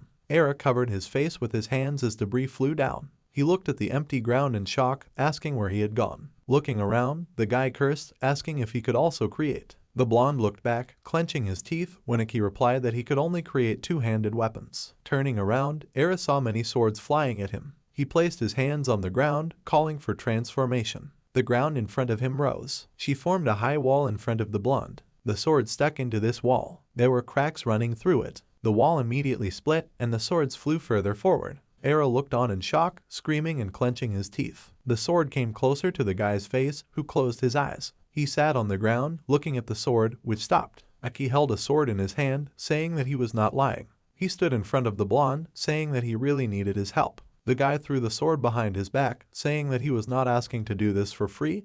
He heard his conditions, asking if he didn't need money. Era looked down at the guy with a smile, answering that everything is true, money rules the world. He took the dirt in his hand, saying that every yen is worth the effort. The guy with a crazy smile squeezed the slurry in his hands, asking if he didn't think so. The main character looked at him silently, bowing his head. Era rose from the ground, answering well. He extended his hand, with lightning sparkling around it, and said that he would create the potion he was talking about. Iki, looking at the guy, asked if he could help him. He wiped his hand with a rag, answering that yes, that's what he said. With a smile, closing his eyes and dusting off his suit, the blonde said that after thinking it over again, he realized that his proposal was not so bad. He squinted his eyes and frowned, thinking that this guy's ability to see the future was still in doubt. He remembered how the main character extended his hand and said craft and thought that he had a skill that he had never seen before. He remembered how a sword was pointed at him while he was sitting on the ground and thought that the protagonist was even capable of defeating him on a rank adventurer. Era adjusted his glasses, thinking that he was clearly not an ordinary person. The guy said that he was interested in his skill. They stood in the center of the landfill and the blonde said that he still had doubts, asking if this garbage would really turn into biofuel. Iki answered yes. Looking at his phone, Era said they would first calculate the cost, although it depends on the actual production per liter. The main character looked at him questioningly while the blonde said that he would need to set up production first. Era looked back at the guy with a smile, saying that the forecasts look good. If this works, the margin will be simply huge. He walked next to the main character, asking why he himself does not monopolize this industry. He answered that he has neither the technology nor the means, and the one who has the necessary knowledge and skills will cope with this better. The blonde answered, let's say. They left the junkyard, approaching the car, and Era said that with his ability he could become the ruler of the world. It's a pity he doesn't have one. Iki remained silent with a frown. The blonde adjusted his glasses with a smile, asking what his benefit was from the medicine Iki wanted him to make. The guy extended his hand, telling him to definitely check this work. Iki shook his hand, saying that he would call him later. The guy thought that there was the last piece of the puzzle left, asking Natsu to hold out a little longer. Later, Tokyo Chuo University campus, main research building. Era's personal laboratory. The blonde spread his arms with a smile, saying welcome. Iki walked into the laboratory, thanking him, and Alice, with a smile behind him, waved her hand and apologized for the trouble. The blonde leaned towards the girl with a smile, saying that he couldn't believe that Alice visited his laboratory.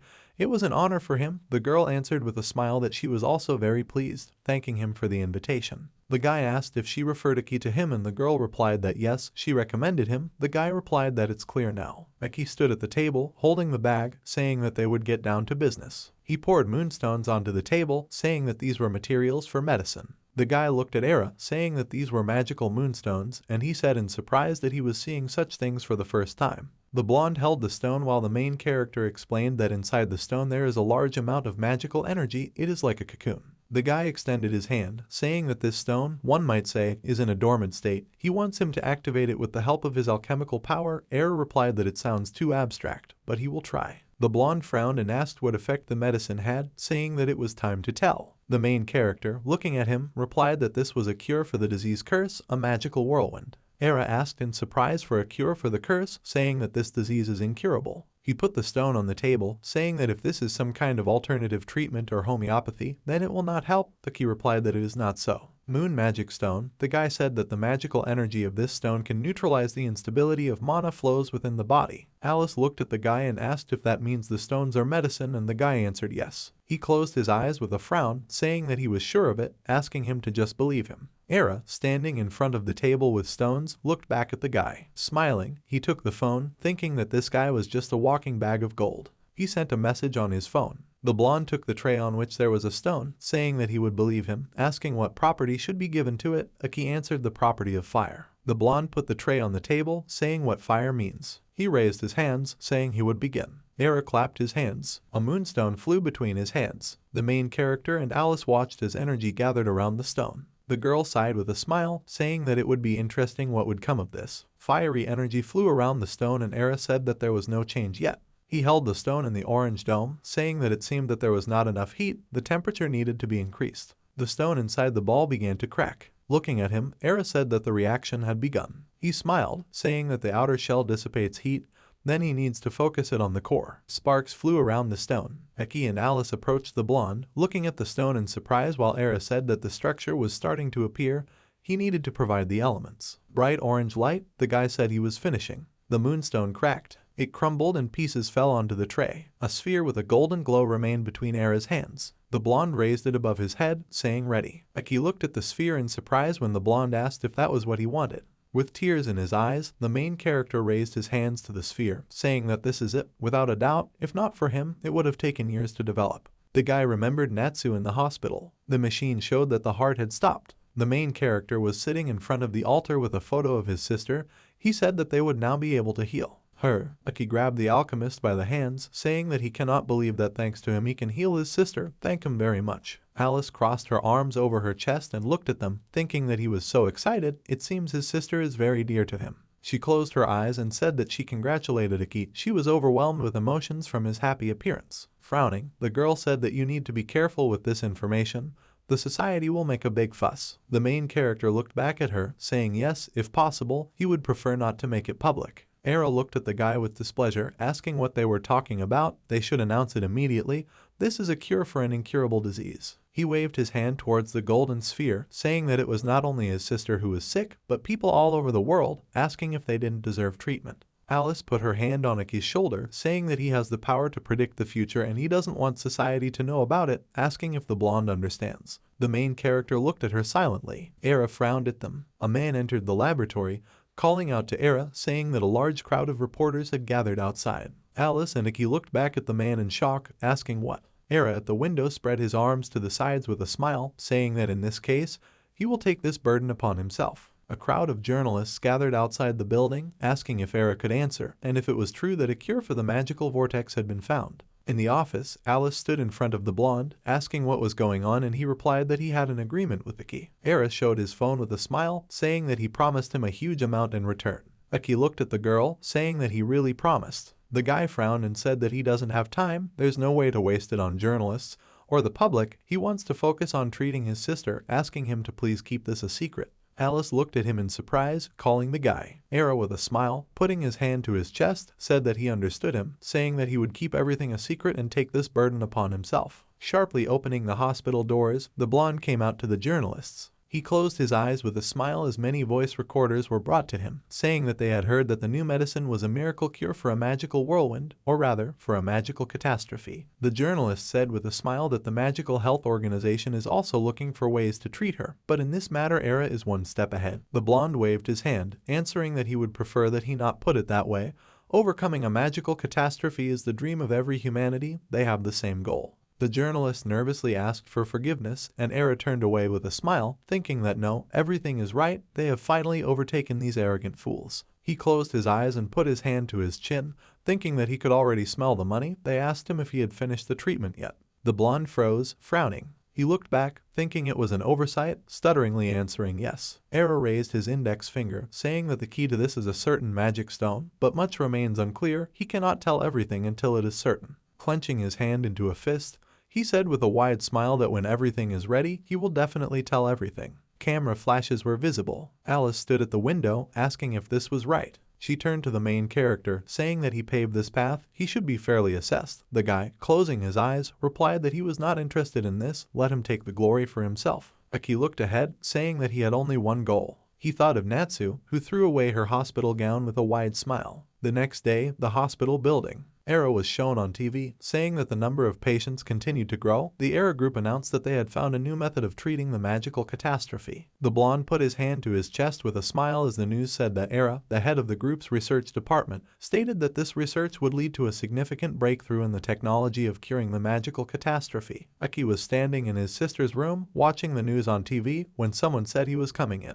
Ami greeted the guy with a smile. Alice was standing nearby. The guy thanked him for coming. Era waved his hand with a smile, saying that he was also here. Aki pointed questioningly at the TV, saying that it was shown here and there. The blonde asked confusedly what he was talking about. The press conference was recorded in the morning. It was not a live broadcast. He took out a suitcase where the magic stones were lying, saying that they were already ready. Ami said with a smile that they were so beautiful. The alchemist waved his hand and asked if they would begin the treatment, asking him to tell them the plan of the operation. Aki looked at him and said that his participation was no longer required. Era asked what with displeasure. The main character looked at Ami, saying that magical healing is needed next, saying that he hopes for the girl. She, clutching the staff, said of course. She smiled widely and said that she would do anything for Aki. The guy, looking down with a smile, thanked her. Era asked displeasedly how treatment was possible without the participation of a doctor. Behind him, Alice asked if he knew how to use magic stones. Adjusting his glasses, the alchemist waved his hand, asking who she was taking him for, as if he would do something so base. It's all for the development of medicine, for the sake of society and people, the girl answered of course with a sigh. Aki walked over to the bed where his sister was lying with a mask on her face. He took the girl by the hand, asking if it was hard for her, telling her not to worry, he would take care of it. The guy asked me to believe him with a smile. Natsu looked at him with a smile. The guy took the case with the stones. He took a stone from the bag. Aki raised the stone above his hand, the rest flew over the hospital bed and the guy thought that he was here to save her. The stones were flying in a circle above Natsu. They glowed brightly, drawing dark energy from the girl. She trembled, breathing heavily. Aki frowned and said that when the curse disappeared, Natsu's strength would also be gone, asking Ami to act now.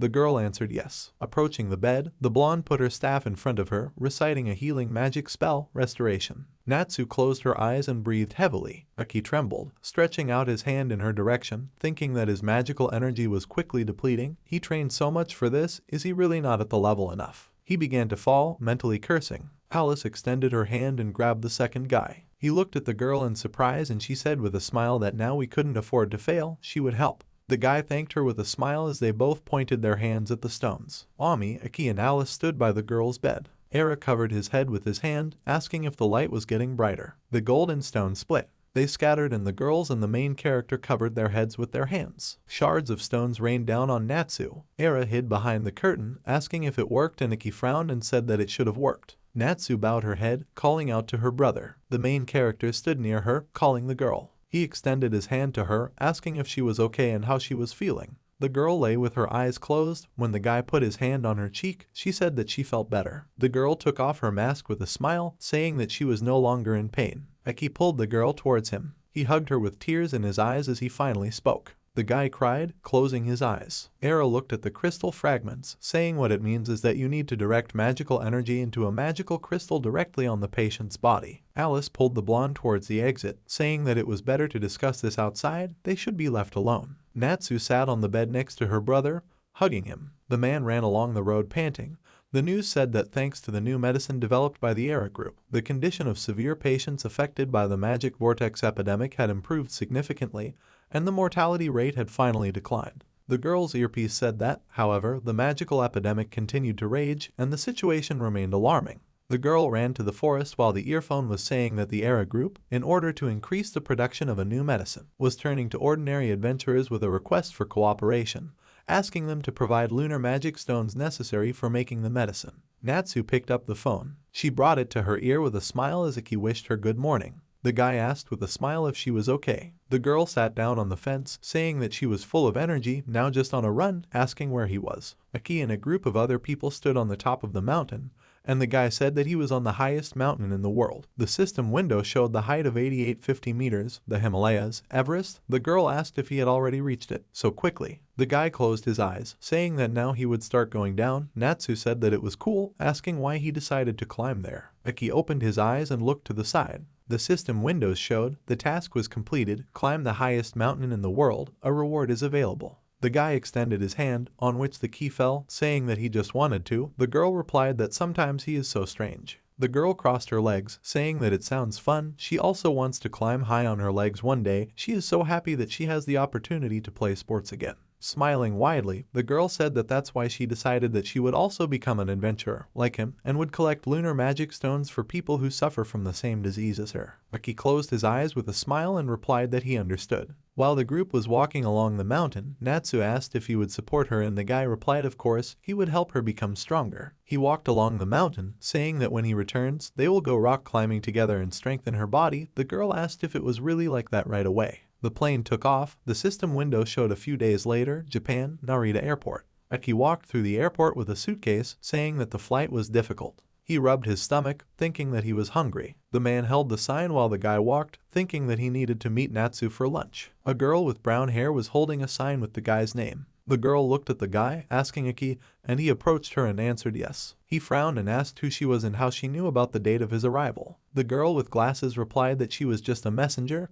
Her master was waiting for him. The guy went outside with her, asking what would happen if he refused, and she asked not to say that. She followed the guy, saying that her master said that he wanted to warmly welcome and thank him because he had found a way to cure the magical epidemic. Aki looked around and asked what she was talking about. The girl opened the door of the black car, saying that her master knows everything. If he is interested, let him get in. The guy silently looked at the fruit plate inside the car. He asked if he could eat everything and the girl answered yes. The car was driving along the road. Aki was eating fruit from his plate when the girl said they would arrive soon. The guy looked out the window. The car drove up to a large house. The blue flag fluttered in the wind. The main character looked at him in surprise. The guy walked into the hall. The girl who opened the door said that she had brought Aki. The man came down the stairs, telling the guy welcome. A man with blue hair walked down the stairs with a smile. The system window showed S-Rank adventurer Kohadego, head of the S-Rank Ice Guard Guild. The man asked for forgiveness for such a persistent invitation. The main character looked at him in shock, thinking that this was still Kohadego, the head of a powerful clan, standing on par with Carnelian Fury. Dago approached the guy. He looked at him with a smile. Aki frowned and thought that his powerful aura seemed to press him to the ground, mentally asking what he needed. Suddenly the man quickly approached the guy. He looked up in surprise and asked what.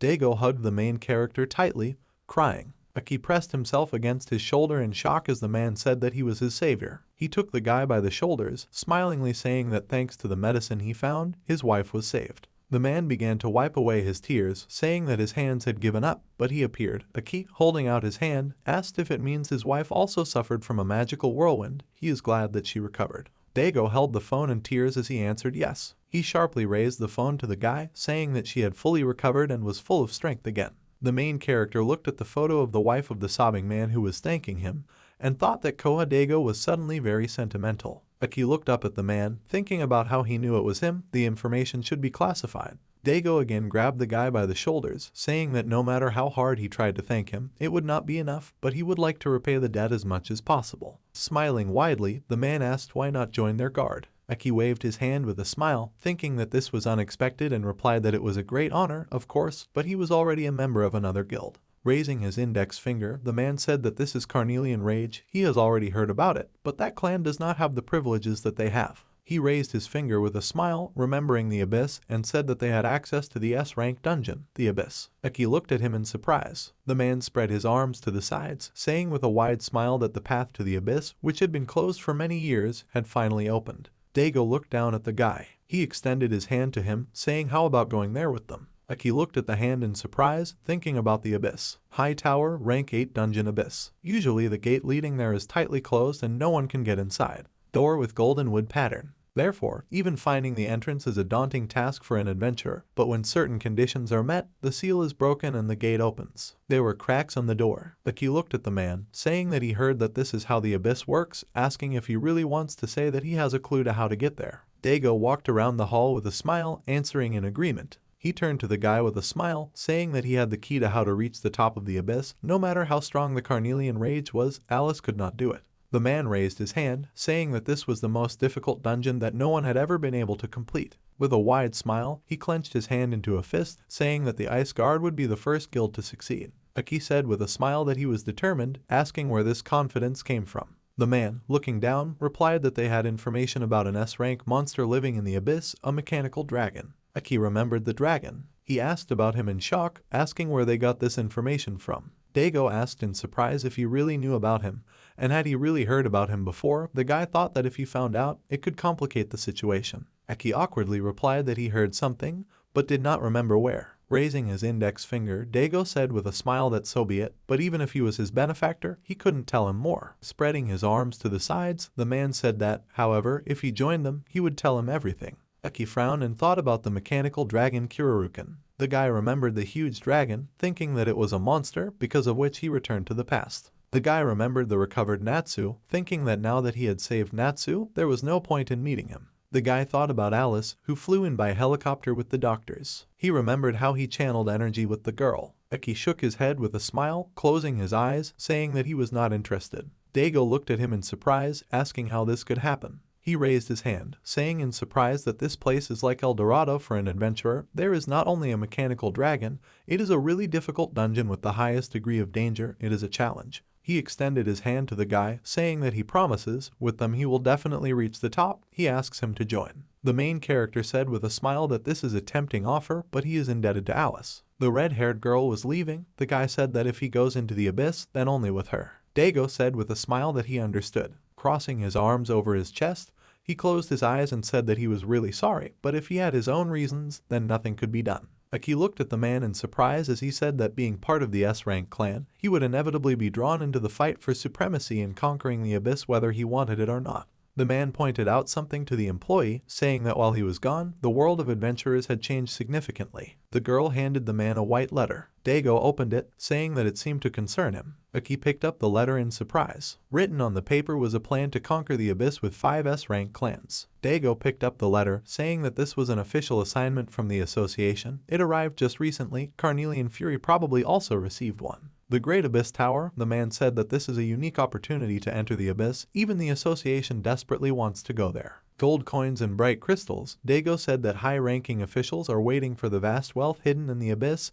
They want treasure. The main character looked at the man with a smile and asked the same as the adventurers, and he laughed and said exactly. Closing his eyes, the man left, saying that if he understands everything, then let him be ready. A big conflict is brewing, and a lot of noise is being made. Turning to the guy with a wide smile, he told the guy to remember, their ice guard will always be one step ahead, and if he is not with us, then behind. Aki, holding the door handle, answered okay with a smile. A few days later, Alice was sitting on a chair, closing her eyes. She was sitting at a large table, among other people. The man in the white cap, Miyata Tsuyoshi, S-rank clan leader, Honor of the Earth. Green hair girl, Mimiya Stardale, S-rank clan leader, Comet Tail. An old man with gray hair, Furuya Genji, leader of the S-rank clan, Mind Hunters. The blue-haired man raised his head with a smile. Koha Dago, S-rank clan leader, Ice Guard. The red-haired girl frowned. Alice, the leader of the S-rank clan, Carnelian Fury. A man with glasses sat at the table and said with folded hands that he thanked them for all being here today. The man pushed a white envelope, saying that the agenda was in accordance with the notice sent earlier. They are asking them to help them in exploring and capturing the S-rank Abyss dungeon. They still do not know much about this dungeon, and he hopes that they will work together by joining forces. Furuya laughed with his arms crossed, asking about working together. He rubbed his beard with a smile, asking how many of them would actually go for it and agree to work as a team. Mimiya, covering her mouth, said that he was such a harmful old man, and the man, waving his hand, told her not to be naive. Miyata frowned, narrowing his eyes. Mimiya looked down with a smile, and Furuya told them not to pretend that everything was fine. Their look spoke volumes. Dago closed his eyes with a smile. Alice frowned at the old man. He said with a wide smile that each of them dreams of overtaking others and becoming first. Mimiya leaned her hands on the table as she stood up and asked what was wrong with having ambition. She put her hands to her chest with a smile, saying that everyone wants to be the center of attention, but now everything is different. The association requires their cooperation. She closed her eyes and said with a sigh that she shouldn't envy young people. Furuya replied that she was not that young. The girl pursed her lips. She covered her face as dark energy began to emanate from her. Turning around, the girl said with a gloomy smile that he was probably too glad that someone was finally listening to him. Furuya raised an eyebrow with a smile and said that he would prefer dialogue with a younger girl in education. Slamming the table, the man told them to stop. Everyone looked at Alice, who stood up. Frowning at everyone, the girl said that they should not waste time on empty talk, they need to get back to the point. Nimiya turned away, closing her eyes, and said that she did not need this. Furuya leaned back in his chair with a smile, saying that his mouth was dry from all the quarrel, asking him to bring him a cup of tea. The red-haired girl sighed and thought that the S-rank clan still could not find a common language. The man with glasses frowned while Alice sat down at the table and thought that the association preferred to turn a blind eye. She put her hand to her face, thinking that now they were being sent to capture the abyss, things were bad. Broken gate of the abyss. The mouth of a dragon peered out of them and roared. With his hands folded in front of him, the bespectacled man said that the S-rank Abyss dungeon was the first dungeon to appear in this world. The high tower of the dungeon, the man said that the probability of returning from there is extremely low and does not depend on the strength of the adventurer. Due to the high level of difficulty, it is also called the last dungeon. Doors with a golden wood pattern. The man said that they did not know the conditions for opening his gates, since this dungeon was extremely difficult to explore. The man stood in front of a giant crystal. The man said that there is information that one of the adventurers, who penetrated there and was somehow able to return, managed to see a vein of a magical mineral similar to a moonstone. Dago crossed his arms over his chest with a smile and said that since it became known about the usefulness of moonstone for treating magical diseases, the demand for it has only increased. The man held the moon rock while people reached for it. Dago said that if this information is correct, whoever manages to get to this deposit again and develop it will probably be able to live carefree for the rest of his life and will also leave his grandchildren. The man adjusted his glasses on his face, saying that it's not just about the moonstone. In this place there may be hidden resources that have such power that they can turn the modern way of life upside down. Nimiya yawned, putting her hand to her face. She turned away with a smile when they looked at her and apologized, saying that perhaps these stories about plans for wealth seemed boring to her. Furuya looked at her with a smile and told her not to pretend, and she was probably as interested as they were. The girl turned a gloomy look on the man. The old man asked with a smile if he had guessed right, and why don't you stop making faces? His eyes widened when Alice called out to him from behind. Red lightning sparkled around the girl and she asked if he was tired of being retired. She frowned at the man, asking if he really wanted her to pack his spirit that badly. Nimiya looked back at her silently. Furuya raised his hands with a smile and answered so that they wouldn't glare at him like that. The man with glasses cleared his throat and said that they would continue. He remembered the destroyed door, saying that now they were lucky the gates were open, and a unique opportunity presented itself to them. Everyone who had gathered here would have to penetrate the deepest floors of the abyss. Niyata slammed his fist on the table and asked about the deepest ones. He remembered the Soul Stealer with a frown, saying that in any dungeon, as a rule, there is someone who controls it, the so-called boss. What if they encounter this boss? Sitting in front of folded hands, a man with glasses said that in order to pass the dungeon, you need to defeat him. Miyata shouted that it is dangerous. He is sure that they will not do without losses on the way to the goal, and what will happen if they start fighting the boss blindly? The man looked at him from behind his glasses, saying that this is why they invest so much in them. Failure is unacceptable. If they are not ready for such risks, then they may not participate. Niyata clenched his teeth and trembled with anger. Dago raised his hand with a wink, telling them not to worry. There is not a single adventurer who would not want to touch the treasures of the abyss. He thinks everyone will agree with him. The employees were handing out sheets of documents and the man with glasses said that otherwise it would be problematic. There was a secret inscription on the paper and the man said that he would share the available information with them, asking them to familiarize themselves with it. Miyata gritted his teeth as he read in the document about a mechanical dragon, and about descending into the depths of the dungeon to meet this monster. Nimiya closed her eyes with a smile and asked if he was so scared.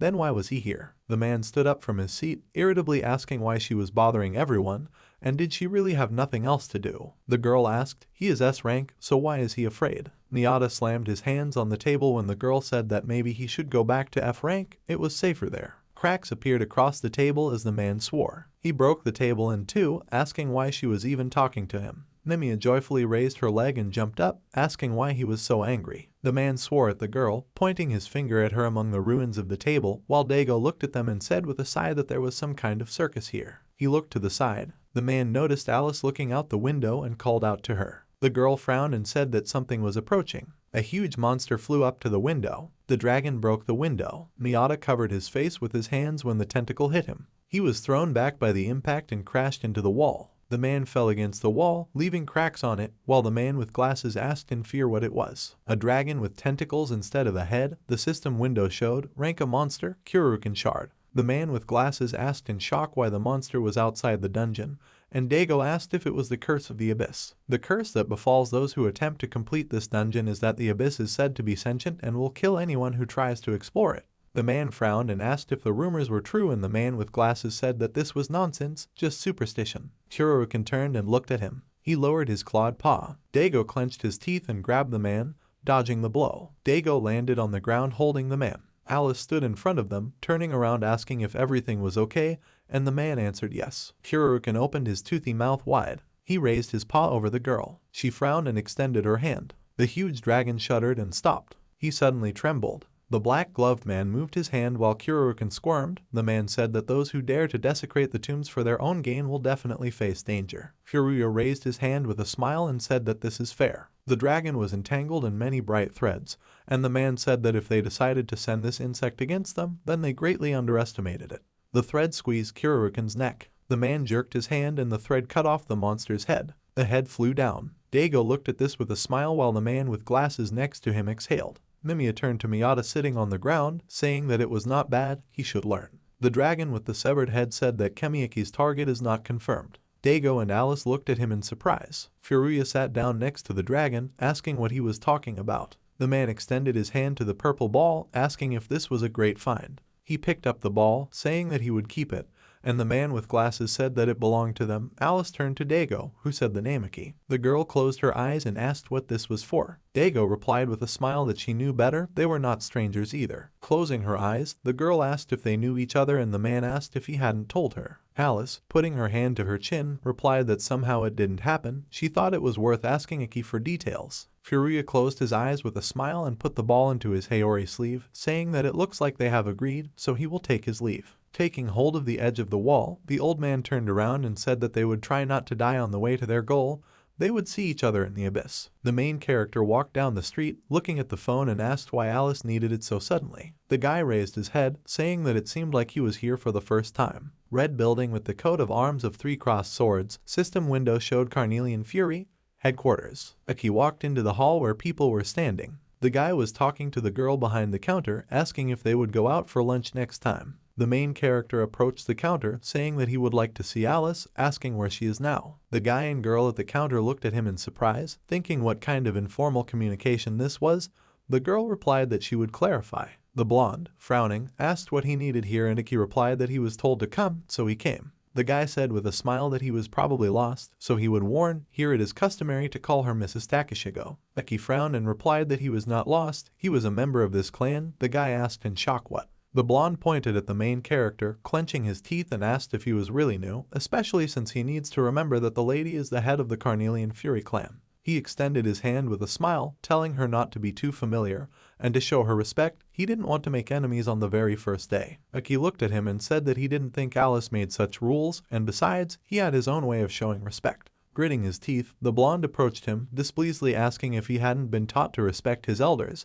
The main character asked if he had hearing problems, asking him to stop pestering him. Ira in the hall looked back towards the counter. She approached with a smile, calling Iki. The girl behind the counter asked if Ira really knew him, saying that the guys were about to fight, asking them to stop. Ira raised an eyebrow and asked if there was another fight. She looked at the blonde, saying that he shouldn't even try, he couldn't defeat him. He asked if she was really telling him that she couldn't be so narcissistic just because she had recently officially joined the clan. Hera leaned over to Iki, smilingly saying that he was just upset that Iki beat him to it. Usually candidates for membership go through a long vetting process. The blonde frowned with displeasure and said that they both lacked a sense of tact. Disrespect for Mrs. Takashigo is disrespect for Carnelian rage. He swung his fist at Iki, saying that he would teach him a lesson. The blonde fell to the floor from the blow, gritting his teeth. The main character held his hand, knocked him over and the guy opened his eyes in shock. Iki looked down at him and asked if the guy had calmed down. He let him go, waving his hand, saying that he did not come for fun, Alice called him. The blonde clenched his teeth and rubbed his wrist, thinking how Iki defeated him so easily. He was a rank after all. Era stood next to the main character, asking if he had promoted again. The guy answered yes. Next to him was the inscription C rank. People looked to the side. pointing forward, saying that Lady Takashigo was here. Alice walked down the hall with a smile, waving to others. The blonde bowed to the girl, blushing, saying welcome back to her, and she greeted the guy with a smile. Alice looked at the main character, saying that he had already arrived, asking if something had happened. Ira answered with a smile that the main character was bullying the intern, and he replied that this was not true. Alice closed her eyes with a wide smile, saying that she thought so, many here support her, so she guessed that he would get into trouble somewhere. The girl looked back, saying that they needed to discuss something, let him follow her. Ira looked at them with a smile, wishing them good luck. She waved to the guy as he walked up the stairs behind Alice, who told him to behave well while he was here. The guy replied that he was doing that anyway. The blonde looked at the main character in shock, asking who he was, and the girl behind the counter replied that he seemed to be a newbie. Alice and Ikki walked along the corridor. The girl opened the door, apologizing for the wait. The guy with gray hair looked back at them, answering that they were on time. He approached them, saying that the guy must be Ikki. He heard about him from the lady. Stretching out his hand, the guy said that he was Ren Kagami. The system window showed Ren Kagami, S-Rank Adventurer, Class, Mage, Water Elements. Alice said with a smile that he was the brains of their clan. Ikki shook the guy's hand, saying that he was pleased to meet you. The two guys shook hands. Ren lowered his gaze and frowned, thinking that everything was as Alice said. He is strong. He closed his eyes and turned his back to the two, saying that the meeting was beginning. Ikki, holding out his hands, asked if they were the only ones here. The guy answered yes, the others had already begun to act. The main character looked up when Ren said that of course he would have to work too. He put his hand on the photograph of the abyss, saying that first they would talk about daily matters. Ren frowned and said that the Mind Hunters were planning to monopolize the abyss. Ikki thought in surprise about the Mind Hunters, and Alice with a smile crossed her arms over her chest and said that everything was as she thought. This old man is at his own again. She remembered how the man reached for the purple sphere, and Ren lowered his head and said that they used part of the magic stone left by the echo of the mechanical dragon that attacked during the meeting to develop new weapons and strengthen their position. Ikki thought in shock about the mechanical dragon. Alice crossed her arms, saying that that's why they were looking for funding. Ren, putting his hand to his face, replied that that's right, they were apparently planning mass production. Ikki thought about what happened at that meeting.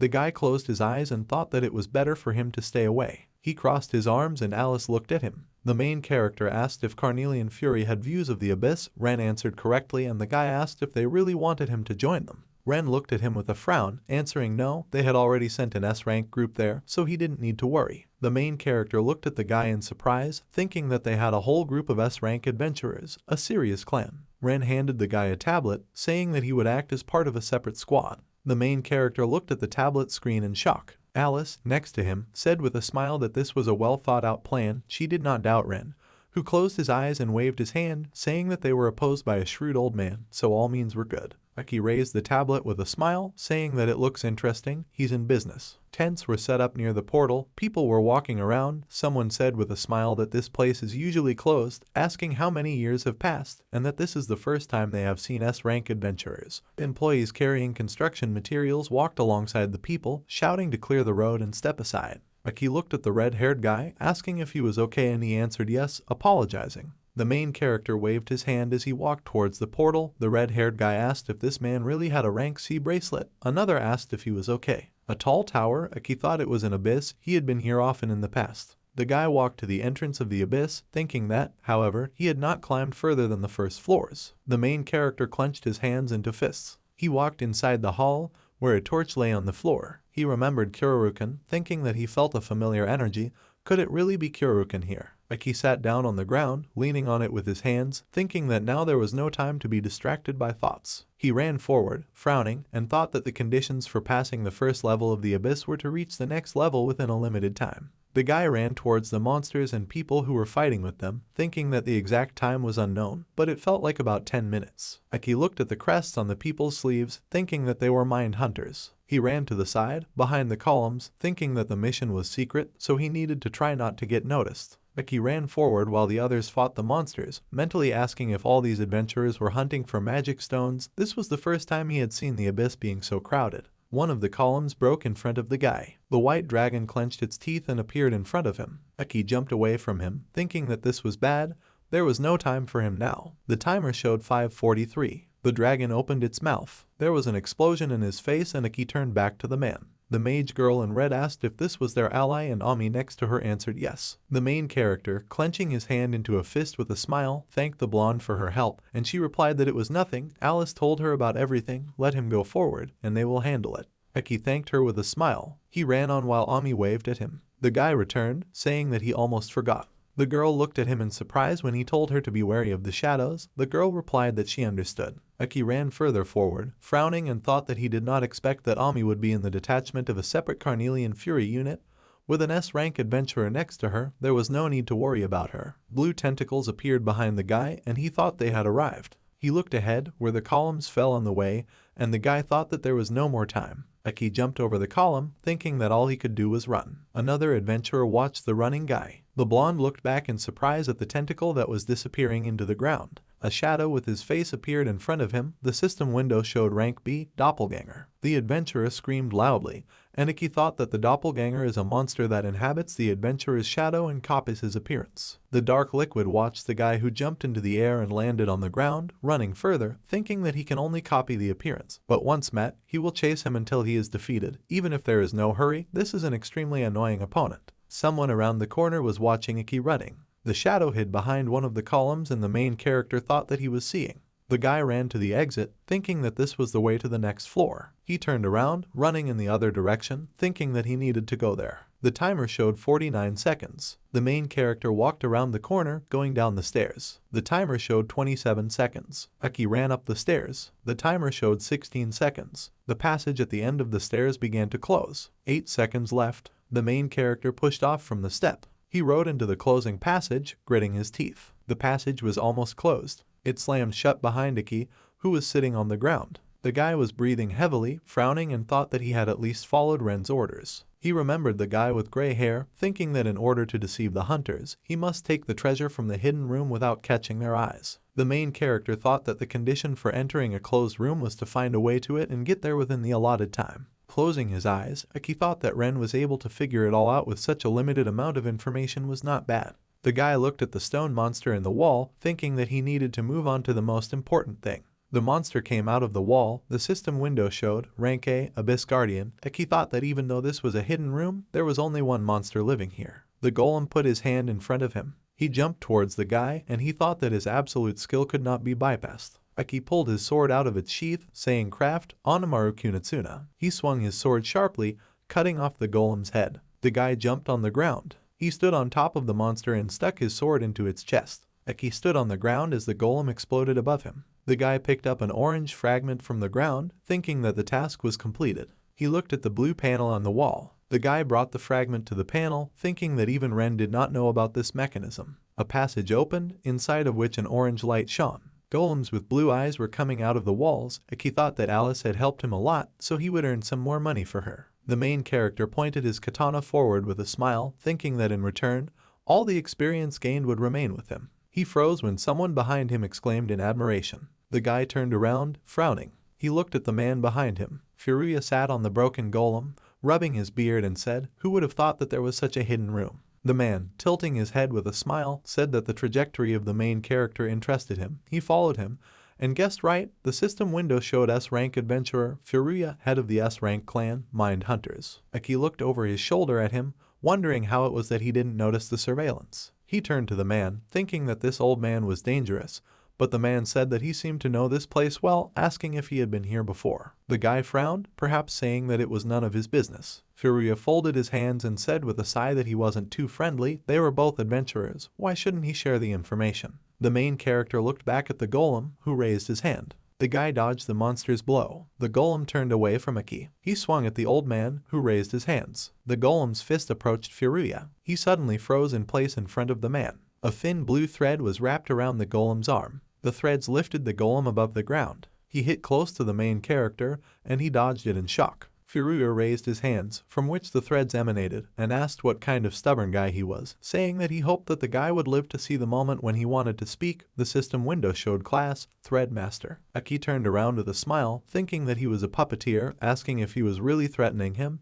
He thought they were asking for help differently. The old man said with a wide smile that his accusations were gross. Furuya clenched the thread in his fist, frowning and saying that he accidentally ended up in this room with him. Who could have imagined that an accident would happen? Anything can happen in life. The golems moved forward as the man pulled the strings. Aki frowned. He jumped away from the blow, raising his sword behind his back. The guy hit the golem with his sword. While the golems tried to strike at the guy, he dodged them, running to the sides. Furia pulled the threads with a smile, saying that he is quite dexterous.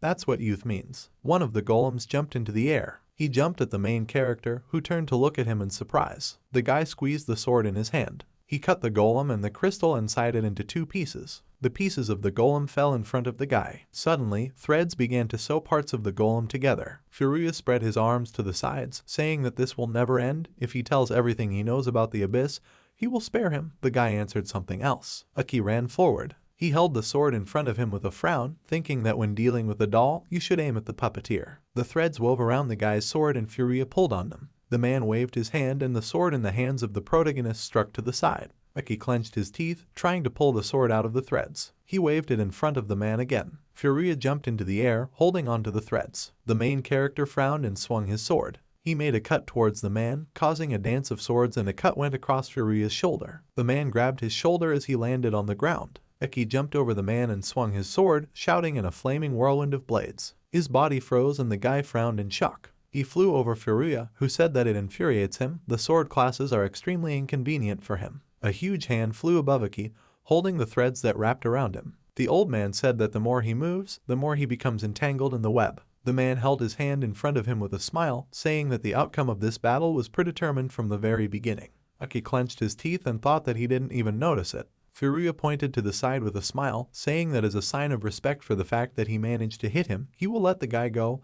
Only let him tell him if there are hidden rooms here, or let him tell him about that sword. The old man pulled one of the threads, saying that he called it out of nowhere, asking where he got it from. The main character clenched his teeth as the thread around his neck tightened and replied that he would not tell. Furia, standing in front of him, laughed, asking if he doesn't value his life, but okay, he'll wait until the guy himself wants to talk. The threads around Aki's fingers tightened and the man said that they would start with the tips of his fingers first. The guy looked up in surprise when the system window showed that the task had been received. The system window showed "Crush the impudent old man." Aki closed his eyes and laughed, and the man asked why he was laughing. Aki looked at him with a smile, thinking that he would remain silent. He still wouldn't understand. Furia looked at the guy in shock. Portals appeared behind the main character, from which swords flew out, cutting the threads. The old man waved his hand, asking in shock where he got this power. Aki rose to his feet. He stood on the ground while many swords flew around him. Furia covered his face, clenching his teeth, and thought that this immense pressure was the same as Alice's.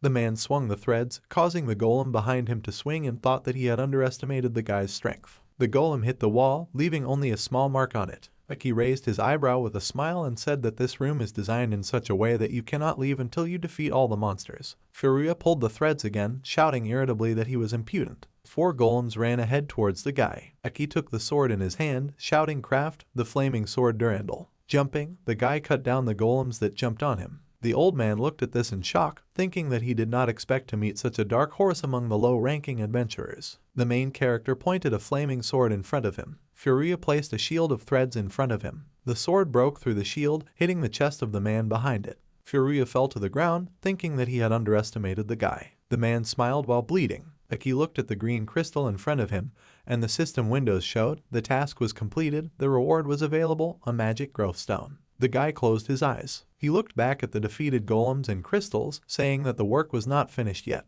The lanterns were shining brightly. The host said that tonight is the final episode of the turn-on show. Let them meet the main guest of this show. The man came out and the host said that this is the star shining brightly in the idle world, the first star of the night sky, and it is definitely her. Nemia was smiling happily, holding the microphone to her face. When the presenter announced her, the system window showed Mimia, profession, idol. The man held the camera and fans behind him cheered. Nemia sang and danced on stage. Someone thanked her for her work on air. Nemia sat in front of 2 people on the couch. The girl in the chair said that they thanked her for the interview despite their busy schedule. Nemia put her hand to her cheek with a smile as the interviewer said that she was not only successful in being an idol, but also actively working as an S-rank adventurer. She even had her own clan, asking how she managed to maintain such a high level of activity. The woman held the recorder with a smile, saying that she couldn't believe that they were the same age, asking what was the secret of maintaining Mimia's youthful energy. She folded her hands with a smile and said that there is no secret as such, but her energy comes from the smiles and support of her fans,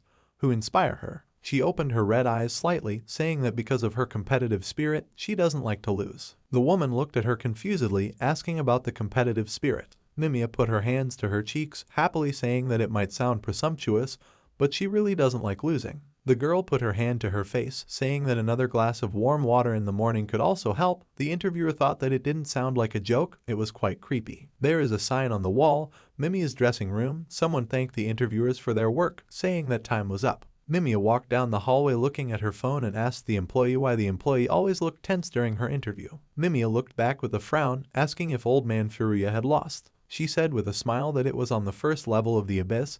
Had he really lost his mind? Another topic for jokes appeared. Mimiya frowned and looked back at the employee, asking if he was resigning, and she answered yes. Purple lightning appeared around the girl. Her hair fluttered with the energy surrounding her as she loudly asked what this old man was doing. A plant in the corridor fell to the floor. A guard entered the corridor, asking what happened. Mimiya awkwardly replied that her skirt accidentally got caught, and the guard, blushing, replied that he would clean everything up now. The employee followed Mimiya, fearfully saying that if you make noise here, someone might hear. She replied that she should cancel all plans for today, urgently. Mimiya looked back at the employee darkly, telling her to cancel and not make her repeat it 3 times, otherwise she would fire her. The guy opened the car door for the girl. Mimiya sat in the car, frowning. She looked at her reflection in the window. A few days ago, Mimiya and Furuya were sitting in front of each other at the table. The girl was trembling, her hands folded in her lap. The man looked at her with a smile and asked what she would say. The girl reached for the drink, saying that this was a funny proposal. Mimiya took the glass with a nervous smile, saying that she needed to eliminate Alice under the guise of an expedition into the abyss and take the place of S-rank leader. The man, closing his eyes, replied that they would get rid of her with their own hands. This is a vile way. But nothing can be done, they cannot defeat her alone. Trembling, Mimiya took a sip from the glass. The man looked up at her, asking if she was afraid. The girl lowered her head and asked if he was joking. She remembered sitting in front of the monster, saying that ever since this girl appeared, she always got in her way. Alice killed the monster with a sword cut. The redhead extended her hand to Mimiya with a smile. She clenched her teeth with a frown, thinking that she had risked her life so many times to rise to the top. She stood behind the crowd that had gathered around the red-haired girl and thought that she had easily climbed this peak without even breaking a sweat. The glass with the drink broke. Pieces fell on Mimiya's dress as she said that Alice was always passing her by. Clenching her hands into fists, the girl said with a gloomy smile that she agreed that Alice would regret crossing her path. Furuya put his chopsticks on the stand with a smile, saying that everything was as he expected. Soon the administration will send a request for help in exploring the abyss to all S-rank clans. This moment will be the end for this girl. He stood up, leaving the room, and, waving his hand, said that he would tell the details later so that she wouldn't let it slip. Mimiya nervously bit her fingernail, irritably saying that he himself suggested it. Mindhunter's main office. The car stopped at a large house. Furuya and another man were sitting at a low table playing a board game while someone yelled to stop it. Mimiya walked towards them, kicking the low table of chips. The old man looked at her with a smile, threads wrapped around the table and chips holding them. The girl put her hands on her hips, asking if he was resigning. She was waiting for an explanation, and what was wrong with him, asking where the injuries came from. The man moved his fingers, putting the table and chips back, answering that there was an accident. In his condition, he could no longer fulfill the agreement. Opening his eyes, the man said that was why he was resigning. A purple seal opened under Mimiya's feet and she said that it was too late. Don't let him think he could undo everything. The other members of the clan looked at the girl in fear while she said that he did not need to do anything supernatural. Just let him distract the blows. We'll take responsibility for his failures in the end. Furuya calmly closed his eyes and said with a sigh that another large piece had appeared on the board. He looked at the girl with a smile, asking if she knew who Aki was. Looking down, the girl replied that she had heard about him at the meeting. The man remembered how the main character cut the threads, saying that he was a C-rank adventurer who knew all the secret passages of the abyss. He easily found the hidden room, and his class was something unprecedented before. Furuya sat cross-legged, saying that she was looking up and didn't notice the young shoots at her feet. Mimiya clenched her hands into fists and asked if Akisi was a ranked adventurer, and the old man lost to such worm. Furuya just closed his eyes with a smile. Red energy flew around the girl as she spoke. That I'm disappointed. A silhouette with red eyes and teeth appeared behind the girl and she said that the old man was just a non-entity. There were several bright explosions in the building. People at the gate were asking what it was while Mimiya got into the car, telling her to drive. She crossed her arms over her chest, thinking that from the very beginning she should have done everything herself. Now one S-rank spot has become vacant. Just in time, she will destroy Alice with her own hands. The girl took the phone, looking at something in it. She called someone with a smile, saying that it was her. Let the manager collect all the information about the adventurer key. In the distance, the houses in the city shone brightly and the girl turned around with a smile and said that the weeds needed to be pulled out by the roots. Carnelian Fury, main office, workers stood outside the building, repairing it. Aki looked up at them, asking what was going on, and the guy next to him replied that the building was being expanded by order of Mrs. Alice. The worker dropped something from his hands. A sharp blade fell on the head of the guy with the phone while the worker shouted more carefully. Aki pulled the guy away by the collar, the spatula stuck into the phone on the ground. The other guy asked if he was okay, and Aki just waved his hand as he left, telling them to be careful next time. The guy walked into the hall of the building, saying at the counter that Alice had called him. The girl replied that she was waiting for him in the conference room. The main character approached the large door. He opened it slightly, greeting Alice. The red-haired girl opened the cracker, smilingly saying that she congratulated him on the MVP title. Colored ribbons fell on the main character's head, and the girl said that the magic stone he brought made them rich. They were finally able to renovate the outside and expand the main office. Aki put away the ribbons with a smile, saying that this is great, he got it for her, let her use it. Alice brought the cake to his mouth with a smile, thanking the guy. Ren, closing his eyes, took the tea, saying that he was something of a newcomer, frightening with his promise. The guy frowned and said that with these funds they would further expand their team and improve the equipment. Alice, closing her eyes with a smile, replied that she needed to gather more allies and become stronger. She opened her eyes and said that then they would finally look into the depths of the mysterious abyss. Aki looked at them, thinking about the abyss and Kurukan. He remembered the dragon that opened its mouth and thought that if he could meet it again, perhaps he would find out what happened to him then. He remembered how he was dying, thinking that then perhaps he could take revenge. Aki ate the cake with a smile. He took a cup of tea from Alice, asking if she was going to continue researching. She answered yes, saying that based on the information everyone brought, she would develop new strategies. The girl drank tea, looking back at the main character, who said that in this case he also had something to offer. Alice said with a smile that she would be glad to hear, and Ren, frowning, thought that for a beginner who had first descended into the abyss, he had a pretty good sense of direction. As if this was not the first time he had raided this dungeon, the guy wondered what else he was hiding. Aki looked at the two, saying that he had already fought the mechanical dragon, then he was alone and was only able to deal it one blow. Ren frowned in shock and asked if he really did this being a C rank. How could he go alone against opponents who are at least a B rank? Alice laughed with a wide smile. The guy with gray hair frowned and said that it was hard to believe, but he was unlikely to be lying. The girl replied that he was an interesting person. Aki, closing his eyes, replied that everything he said was true, but he was not one of those creatures that can be found on the first floors of the abyss.